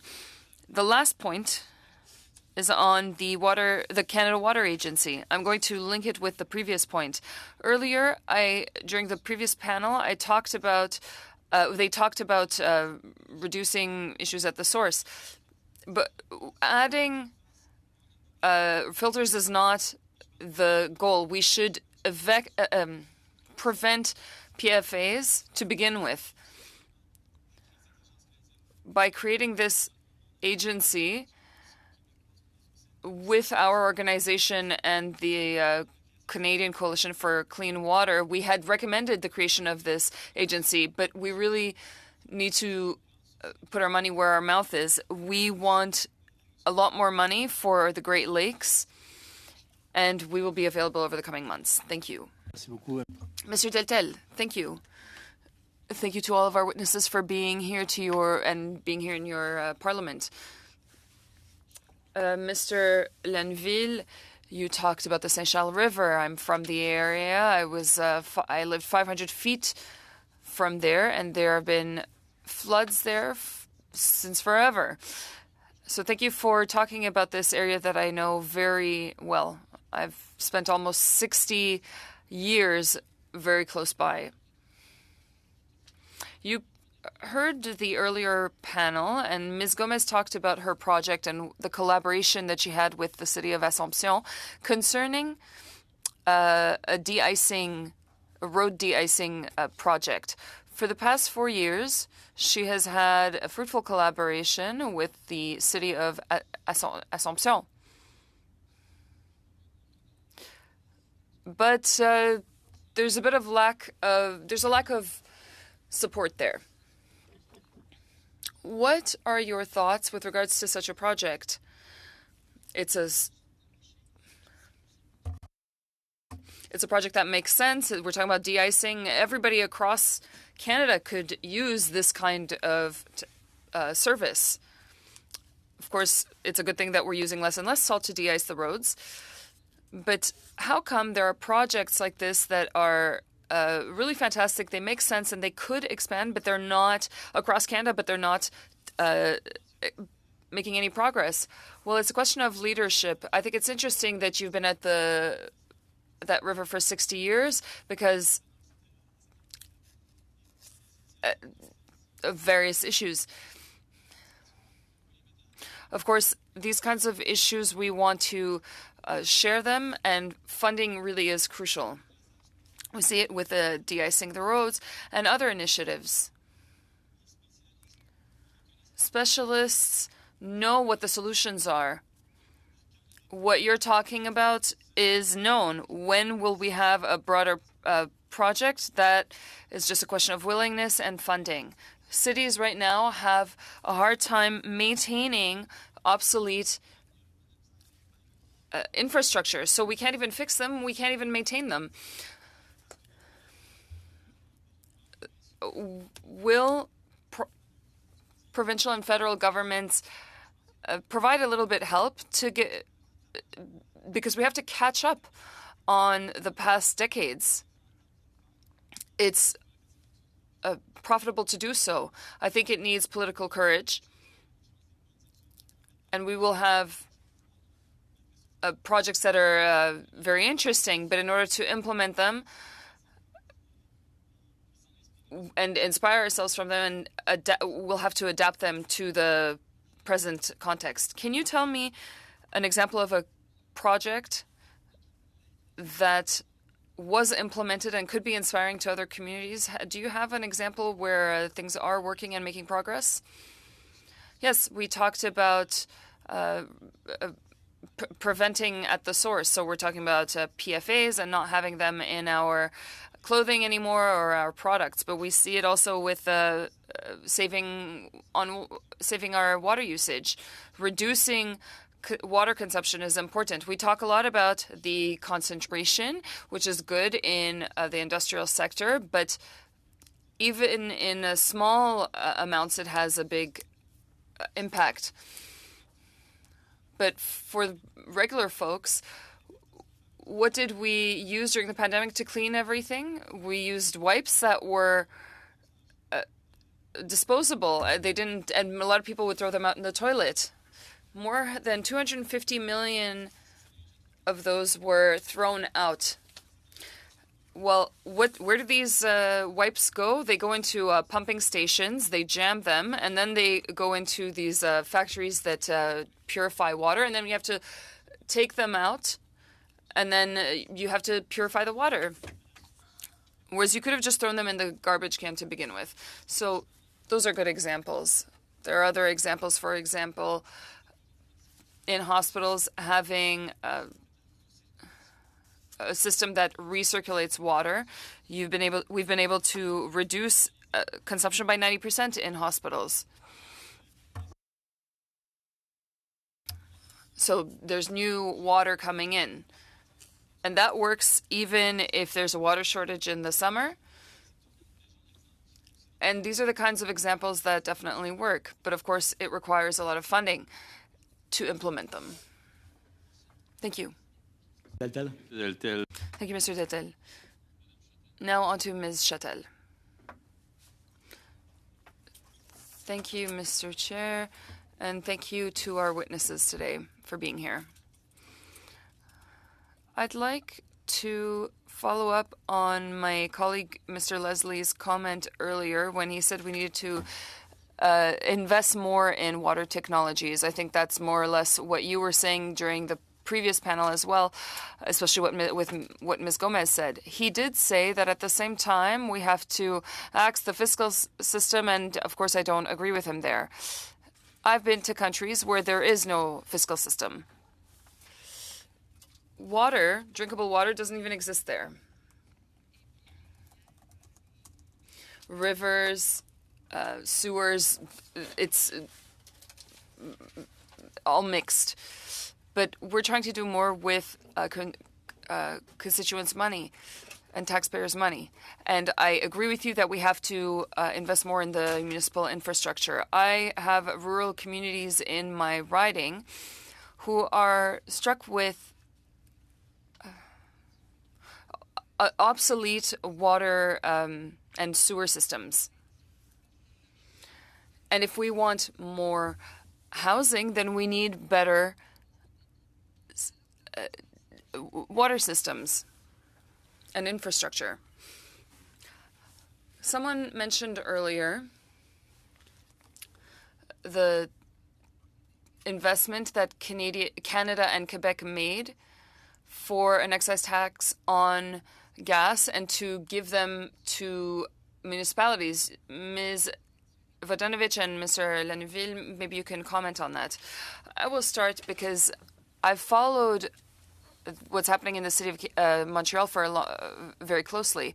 That excise tax, well, 200 million is sent to the city of Montreal. It's like a gift because it allows us to invest in a stable way. We know that we have that funding, and it allows us to maintain all the infrastructure in our network. It allows us to change piping, for example. We know that we will always need that money, and it's always there. So that's the kind of funding that we would like to have, because otherwise we won't have it. We have to do maintenance. We have to adapt to climate change. And we have to respect the new rules on secondary treatment, which means $2.4 billion more. So it's gigantic. With regards to the excise tax on gas, is the following. there's a tax on new housing as well, and that's too much for us. You can't link this to housing. We need a good aqueduct system and good sewers in order to have proper housing. We need to have those before we develop the housing. It's not a link. We should not be linking this issue to housing. Also, you asked how we could improve things. Saving water is the best way. Why? Because we're putting too much pressure on our water resources. If you look at history, there is a demographic explosion, and that puts a lot of pressure as well on our water resources. If we save our water, then new citizens can move to rural and urban communities, and we don't need to build as much infrastructure because we can already welcome them. So the tax on gas is not always a bad thing. It's actually a good thing because it helps our municipalities in Quebec. Thank you very much. I also have a question for Ms. Chronopoulos.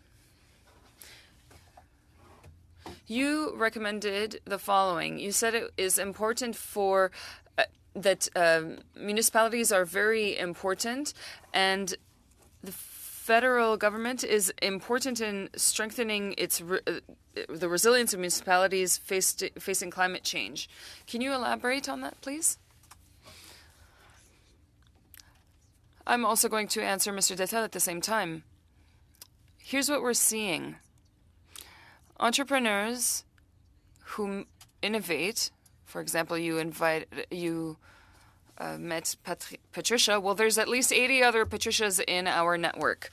They each have solutions, but they don't have the means because there are a lot of obstacles they are faced with at the municipal level. Here's what innovators can do. They have solutions to maintain infrastructure, to provide data and collect quality data. For example, people work on algae and that create biogas. So there can be a mandate that would be given to municipalities to help them.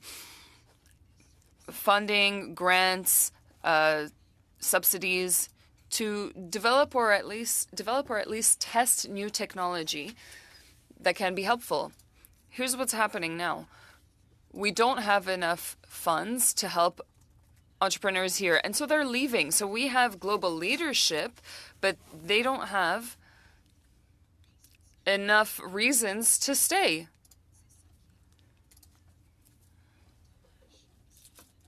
That's really the shame. It's really a shame here in Canada. We have a lot of youth, we have a lot of technology, but it's leaving. Madame Posé. Ms. Posé, once again, welcome to all of our witnesses. I don't think 6 minutes will be enough for me. All right, well, do what you can. I'll start by saying that there are a lot of organizations that appear in front of the committee, and often their vocabulary resembles that of investors. For example, earlier we talked about profitability, again, and increasing profitability. I feel like there's a conflict with regards to how we use water. I just wanted to mention that because here's what we really want to know. When water technology is developed with taxpayers' money, we want it to be done efficiently. We want it to help with regards to the health of water, with PFAS and a bunch of other industrial residue and contaminants and so on.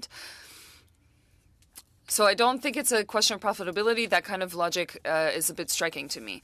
Of course, I'm going to talk to you about Chalk River because I heard you on the radio.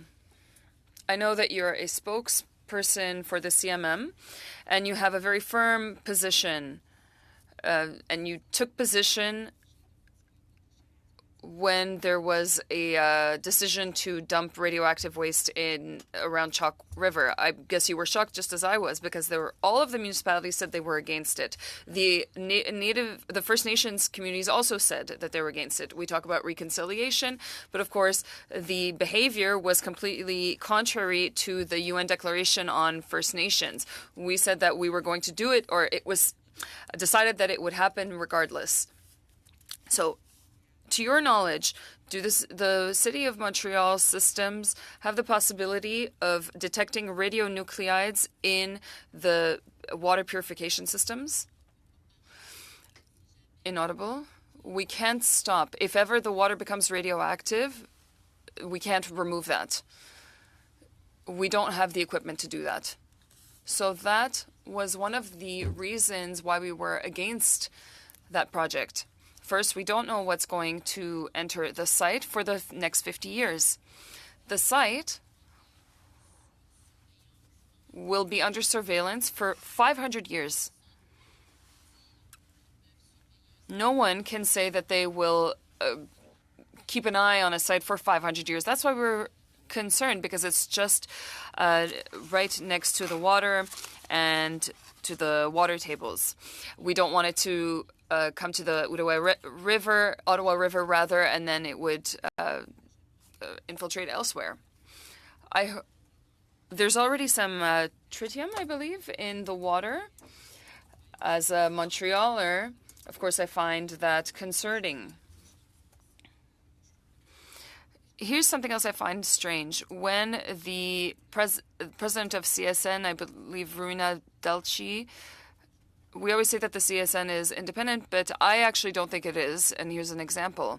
I've spent a lot of time in colloquiums, and they talked a lot about the modular reactors. This woman was replaced by Timothée Bérubé. I did a little bit of digging, and he has a PhD, and he actually specializes in meditation and angels and chakras. So, of course, that is very worrisome for me. I don't think I'm the only person who finds that strange, but I do find it strange. Mr. Lanville, let's talk about the Canada Water Agency. Last week, a witness told us that the water agency was created and everybody wanted to project their mandate onto it.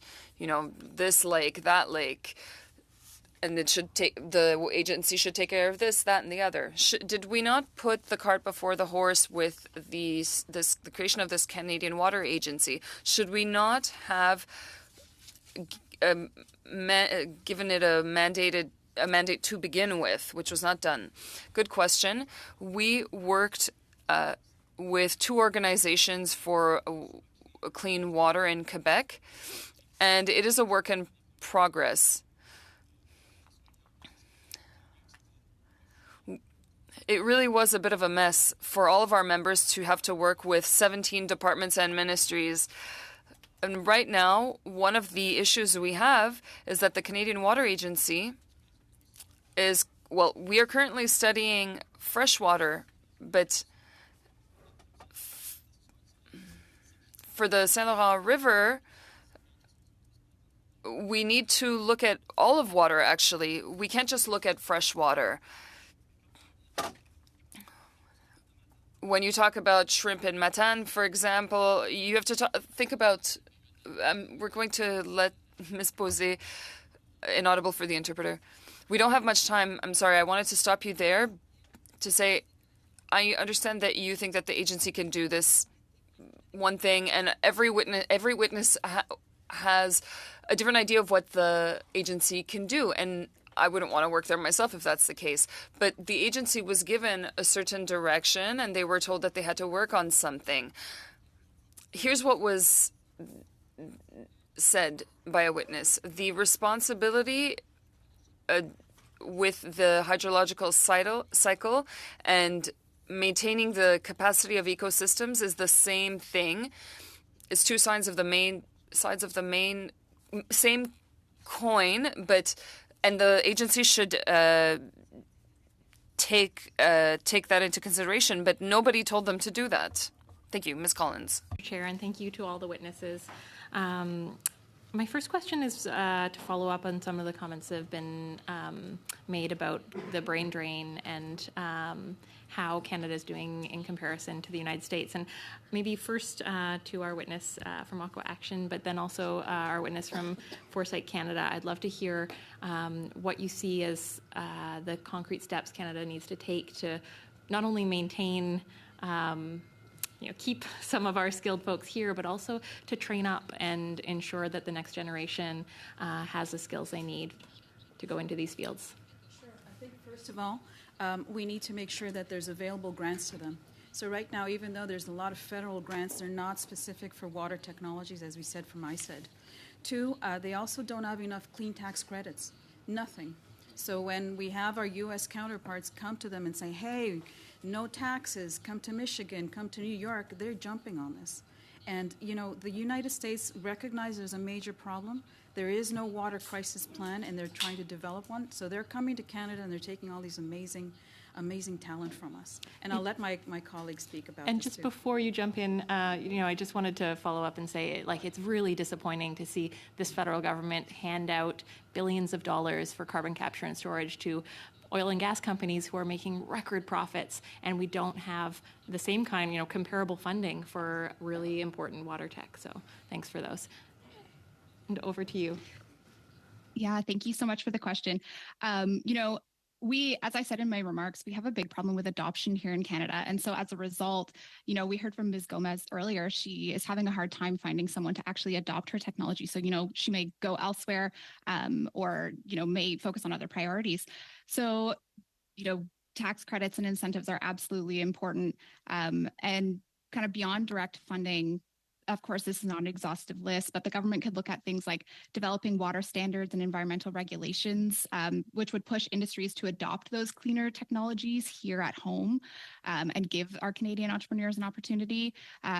Also looking at things like innovation and high environmental requirements for all infrastructure development programs like those that are delivered by Infrastructure Canada, really making sure that our procurement policies here at home enable the adoption of innovative water technologies rather than preventing them. And finding opportunities. I liked what we heard earlier about using federal infrastructure or federal facilities and infrastructure to try and provide those pilot opportunities. A lot of Canadian entrepreneurs in the water tech sector, when they go to develop their technology, they don't have opportunity to pilot it here. So we need to create those opportunities for people to develop those use cases that they can demonstrate to customers and showcase those pilots at home and hopefully not leaving Canada, but being able to export their technology and sustain a business here in Canada. Thank you so much. And, one of the policies that I've been pushing forward in Parliament is a youth climate corps. And, part of that is ensuring that we're training up young people into the sustainable jobs of the future. And just quickly to Mayor Vodanovic, I know you started a youth advisory, and just wondering if you've seen this, at the municipal level, if you're struggling to find skilled folks in these areas, and what you see as a possibility to get young people involved. There is a lack of workers in general in every field. And especially for our water, in the sewer plants and in the filtration plants, we don't have enough students coming out and graduating. And I went to different schools and I talked to them about everything that we were doing. And they were actually, I said, come and work, because if you want to work in the environment, there's no better way than to actually do it concretely and change things. So I'm very much, I go and talk. I'm going to go next week to Université de Montréal and talk to them. Yeah. And did you want to jump in? Only for water operators in the province of Quebec, we need thousands of them. Yeah. And we train less than 100 per year. Yeah. Wow. Yeah. And I didn't press my timer, so Chair, how much time do I have left? In seconds, you don't have to use it all up if you don't want to. I will. Maybe just quickly back to Aqua Action, and you had mentioned the Green Municipal Fund, and this is a amazing initiative. It was started by Jack Layton. I actually sat on their board when I was a municipal councillor, and talk a little bit about the need to reallocate some of those funds or increase some of those funds for water. Just to Heather's point earlier, they just are unable, they block at the pilot phase because a lot of these companies like Patricia need funds to deploy their technologies, and the municipalities just don't have those funds. And so this is where we find it just stops, and they're looking to adopt their technologies elsewhere. So if we can reallocate some funds and give each one the ability to test their technologies, I think that would unleash innovation. Merci, Monsieur Cram, pour 4 minutes. Là, Thank you, Mr. Cram, for 4 minutes. We are in the second round, 4-minute round, but if you want to not use all of your time, and this goes to all members, do not hesitate. Mr. Chair, thank you to all the witnesses for being here today. We certainly have lots of interesting ideas and never enough time, so I'll see if I can maybe just get everyone in very quickly. Ms. Chronopoulos, you talked about climate policy and water policy in your opening statements, and I've always been of the view it's good when we can kill two birds with one stone, so to speak. Recently, the committee heard about how irrigation projects can increase carbon sequestration in the soil in farmland. I wonder if you have any views on that, about how that can be a beneficial climate and water policy all in one. Absolutely. So a lot of the solutions that we see emerging in the innovation sector is how to make agriculture more effective. 70% of water usage comes from agriculture. So, and we're very cognizant that in Alberta we have a severe drought, for example. So a lot of the solutions that our innovators are seeking is how to use less water, how to reduce, because when we reduce the amount of water we use, we reduce the carbon that's released, we reduce the contaminants that need to be treated, etc. So all of it is interrelated. You cannot separate water from carbon. Okay, very good. And Ms. Is it Crochetier? Am I pronouncing your name correctly? Crochetier. I was wondering if you have any views on irrigation policy and the sequestration of carbon in farmland and in the soil. Absolutely. I would echo what we just heard from Ms. Chronopoulos. There's tremendous opportunity between the water and ag sectors, and where there is opportunity to increase the efficiency of water use, that also can lead to soil health, which can lead to increased carbon sequestration. So absolutely, I think that policies should be supportive of trying to, as you said, kill two birds with one stone and find ways to support innovative water technologies as well as healthy soil. Okay, and Ms. Vodanovich, you actually had a positive comment about the Liberals and the Conservatives in your opening statement. So congratulations. I don't think that's ever happened before at this committee. Because Canada is good. All right, very good. You also mentioned that it's better not to pollute than to let cities pay for the cleanup costs. I was wondering if you could elaborate on what are the most expensive pollutants to clean up and which ones are maybe less of a concern? Yeah. Well, PFAS are definitely one that we don't know how to handle. The cost would explode. So we would really like the Canadian government to keep pushing to, we know we've banned it in Canada, but we import it. Like everything we have, we own, there's PFAS. So if we could push for a regulation on that, that would be great. And I know that we have friends in the States that are in the Democrats that really want to ban it and have this happen. And they said we need our Canadian counterparts to come together and do something about this. So I'm just putting it out there. That, and the other thing is the algae blooms, the blue algae or whatever, that we don't know how to handle either. So once it goes into our system, we don't know what to do. And the big problem is that all our infrastructure is built. So it's very, very hard to build something new within this old infrastructure, and the costs are just huge. As you said, all our infrastructure is old. Nos infrastructures sont anciennes, il faut les entretenir, il faut nous adapter aux inondations, il faut respecter les nouveaux règlements. Donc c'est dur. A little trailer for you, Mr. Cram. Next week, Dr. Chandra Madramutu is coming, and he is actually an expert in irrigation and sequestration, so he'll give you some good answers, I'm sure. Mr. Longfield. Thank you, Chair, and thank you, everybody, for being here. I'm very interested in the discussion we've been having around conservation. That's something we haven't addressed yet in this study. So maybe I'll start with Mayor Vodanovic. Guelph is on groundwater-fed supply, and so we've reduced our water consumption from about 330 down to 167 liters per day per person. Congratulations. Yes, thank you. The average in Canada is somewhere around 335. EU is 144. Yeah. So there's an opportunity for conservation that maybe we could have a role from the federal government in terms of national targeting on conservation. For Guelph, it meant we didn't have to increase our wastewater facility. We saved about $26 million of municipal costs there. And at our wastewater facility, we're also taking the solid waste and treating it and then using it for fertilizer in the farms around Guelph, as well as creating some methane production. So there's an opportunity for net zero on wastewater. So when you look at municipal costs, the conservation can actually stretch the dollar. 30% of our losses were in pipeline leakage, and so we had to address pipes, so that's an expensive cost. Could you talk about maybe the opportunity cost for conservation as it relates to the water study we're doing, as well as reducing costs on municipalities? Yes. Our leaks in our infrastructure is up to 24% right now. It's pretty bad as well. And we're the worst. Montreal is the worst consumer of water. We're the top.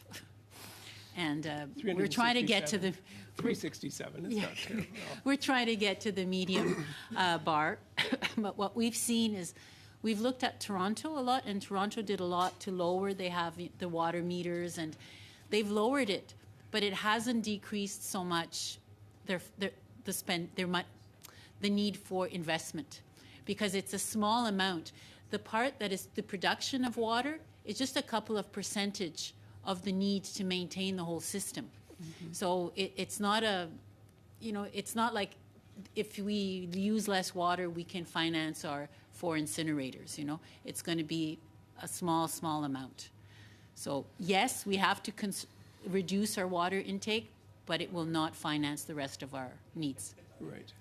But we have population growth, and so we're trying to keep our curve flat, because we don't have the water, the groundwater to feed that. And so it also limits us economically if we don't address this. Right. Different when you're on the St. Lawrence. Exactly, when it's abundant, Right. Yeah. So I think for the chair, that was something I wanted to capture. Is there any other piece on conservation that any of you want to put out? Yes. Yeah, I think a lot of the innovation that you're seeing develop right now, especially in Quebec and Canada, is how do we use less water? How do we regulate it? For example, Quebec just released a report recently about the usage of industrial water usage. That's an important transparency measure for us to look at, okay, who are the water wasters and how do we reduce that with smart metering? So there's ways we can adopt this, but we need to bring in more of that innovation and tech that we've been talking about. We all have smart meters in Guelph. That was a big part of it. Then we got don't. Competitive. Yes. Merci, Mr. Longfield. Thank you, Mr. Longfield. Ms. Posey. Thank you, Chair. Well, Ms. Crochetier, I would like to ask you a couple questions. You receive financing from the federal government to your organization. So when you receive federal financing, it requires a certain level of transparency. Maybe I wasn't able to find it on the website, but I did not see an annual report, just a little introduction. Now, you create reports and you offer your services, and which it looks very similar to the federal government's Net Zero Accelerator. When we did the clean technology study, we focused on that a lot. So it looks like copy and paste of an organization that already exists. Would you agree with that? I would not agree with that. And we do get funding very generously from the federal government and from other provincial governments, as well as industry sources. And we have demonstrated that we're able to punch above our weight time and time again. I shared some of those stats that we've been able to achieve over our 10 years in existence. We've been able to... Apologies to interrupt so quickly, but what I would like to know is, do you not think that there's a bit of a copy and paste situation going on? But my second question will be in the same vein. So the Canadian Water Network has existed since 2001, and that was in the aftermath of the water pollution scandal, I think. And there are stakeholders all over in the ecosystem to improve things, etc. But again, your objectives seem to be what we would like to see coming forth from the Canada Water Agency. So isn't there just doubling down on the same efforts? The Canadian Water Network is quite focused on municipalities and research, and that's an important area. We at Foresight also focus on working directly with industry, working with innovators, investors, trying to take that whole of ecosystem approach to really make sure that we are creating the conditions for clean tech and water tech in Canada to thrive. So we also support the tech development and acceleration, as well as connecting with those end users. Thank you. Would you mind maybe in writing just giving us an idea what programs you access federally? Yeah, that would be very useful. Thank you. Ms. Collins. Maybe I'll follow up with some questions for Foresight Canada. And yeah, I wanted to hear a little bit more about Water Next. Could you talk a little bit about how investments in water innovation can advance Canada's broader economic development and our climate priorities? Absolutely. So, we've heard from folks across the different witnesses that there does need to be investments both in the innovators themselves, so providing them with the opportunity to develop their tech, and the support of the adoption of technology. And so maybe I'll spend a bit of time there. We've heard from end users that they don't have the capacity to actually adopt any innovative solutions, whether there's risk aversion or whether they don't have the time in their day, the people power to actually assess innovative technologies, understand the risks, understand how they might fit into their infrastructure. So by investing in initiatives to help overcome those capacity shortfalls, it will actually support the adoption of technology, which has a good economic benefit to the water tech ventures, as well as potentially lowering costs for those end users. We had a witness come to our study who was talking a little bit about the importance of incubators. It was Caleb Ben, who is an Indigenous leader, a water expert, and works for the AFN. Just curious how your organization interacts with incubators. I'm curious about your thoughts.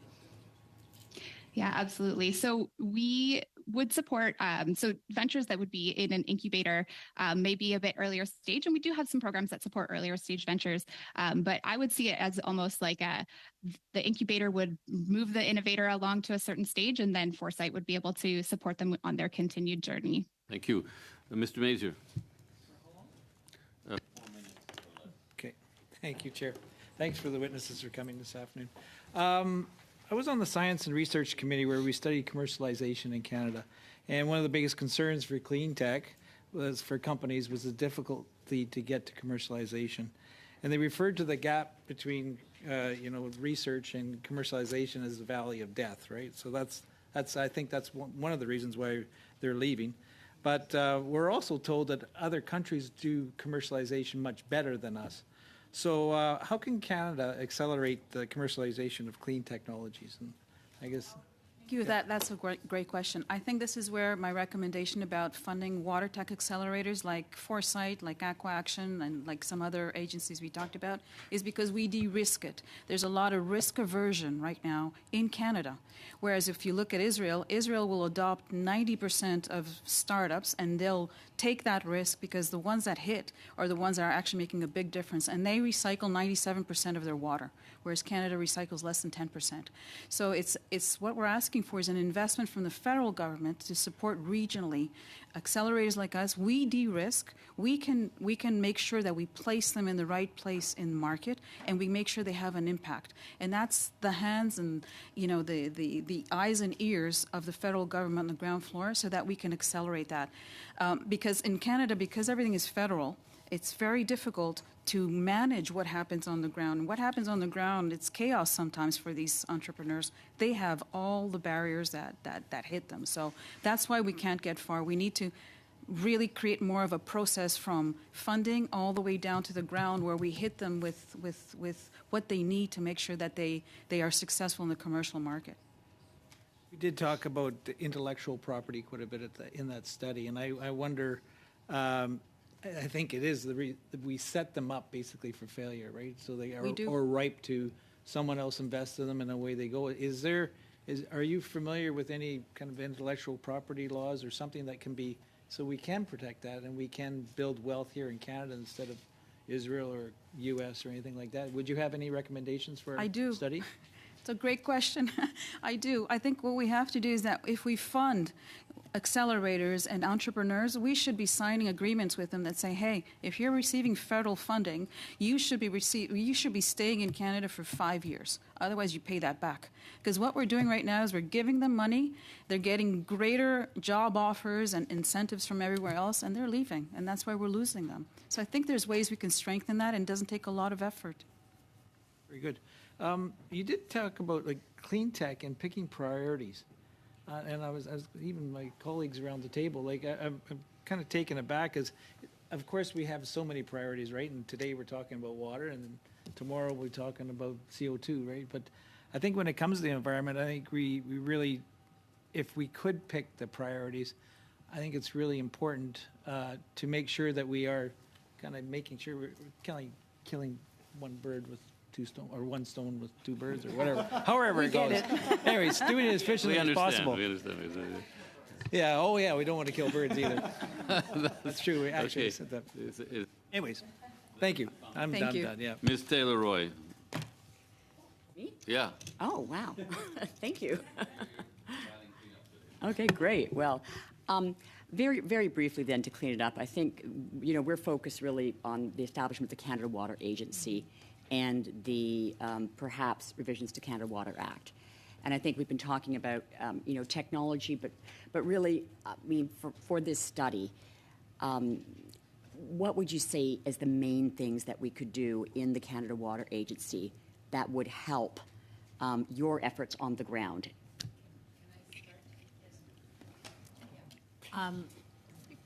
I see how it works at the City of Montreal. Sometimes they have to apply and they have to fill out forms for 10 different ministries, fisheries and infrastructure and this and that. And then by the time they're finished, the law changes. They have to redo the whole thing. I mean, it's taking us years and years and years to get approvals for something. And I mean, the fish habitat but it's like we're doing beneficial municipal projects, and we're caught in this net of regulations. So I think we need to streamline. Like if the agency can become something that is, we just apply to the agency and that's it. We don't apply to these 10 things and the agency, that will be the death of us. So it has to simplify the regulations. Great idea. Okay. Great idea to edit. Yes, go ahead, Matthew. And maybe, I know we don't want to kill birds, but if we want to do a good bang for the buck, especially for the PFAS. The PFAS, there was a good leadership for the harmful non-standard contaminant for the organofluorine. But there's also, if you look at the periodic table, there's the fluor, but there's the chlorine, there's the bromine also. And these two now are taking into account molecule by molecule. The fluorine was taken as a family, and when it's taken as a family, it helps us a lot, because if a manufacturer changes process, he cannot go to another molecule in the same family. But now for the bromine and chlorine, he can do it. So if we can change that, that's a good bang for the buck. That's great. Yeah, and PFAS are of great concern to many people that I know for our health and our environment. So thank you for that. Absolutely. Yes. And I'm just going to add one more thing. We have no leadership in Canada for water. We can go, there's so many different departments we go to for everything, but we have none for water. And we live 3 days without water, and it's so important to everything, climate, health, etc. So we need leadership, and we need the Canada Water Agency to really align with ISED, because ISED has a lot of power that the Canada Water Agency needs to adopt as well to support us at this level so we can have access to everything we need to make sure we execute. Fantastic. Thank you all. And if you could all send in like a more detailed wish list even, that would be great, or some more details on what you said. And Mr. Mazier, along those lines, Mr. Mazier asked if you have any comments or insights or ideas about commercialization and the barriers that should be removed, et cetera. Please send those in writing as well. Thank you so much for a great meeting today. I think it was fantastic. Safe return home. Thank you. Merci.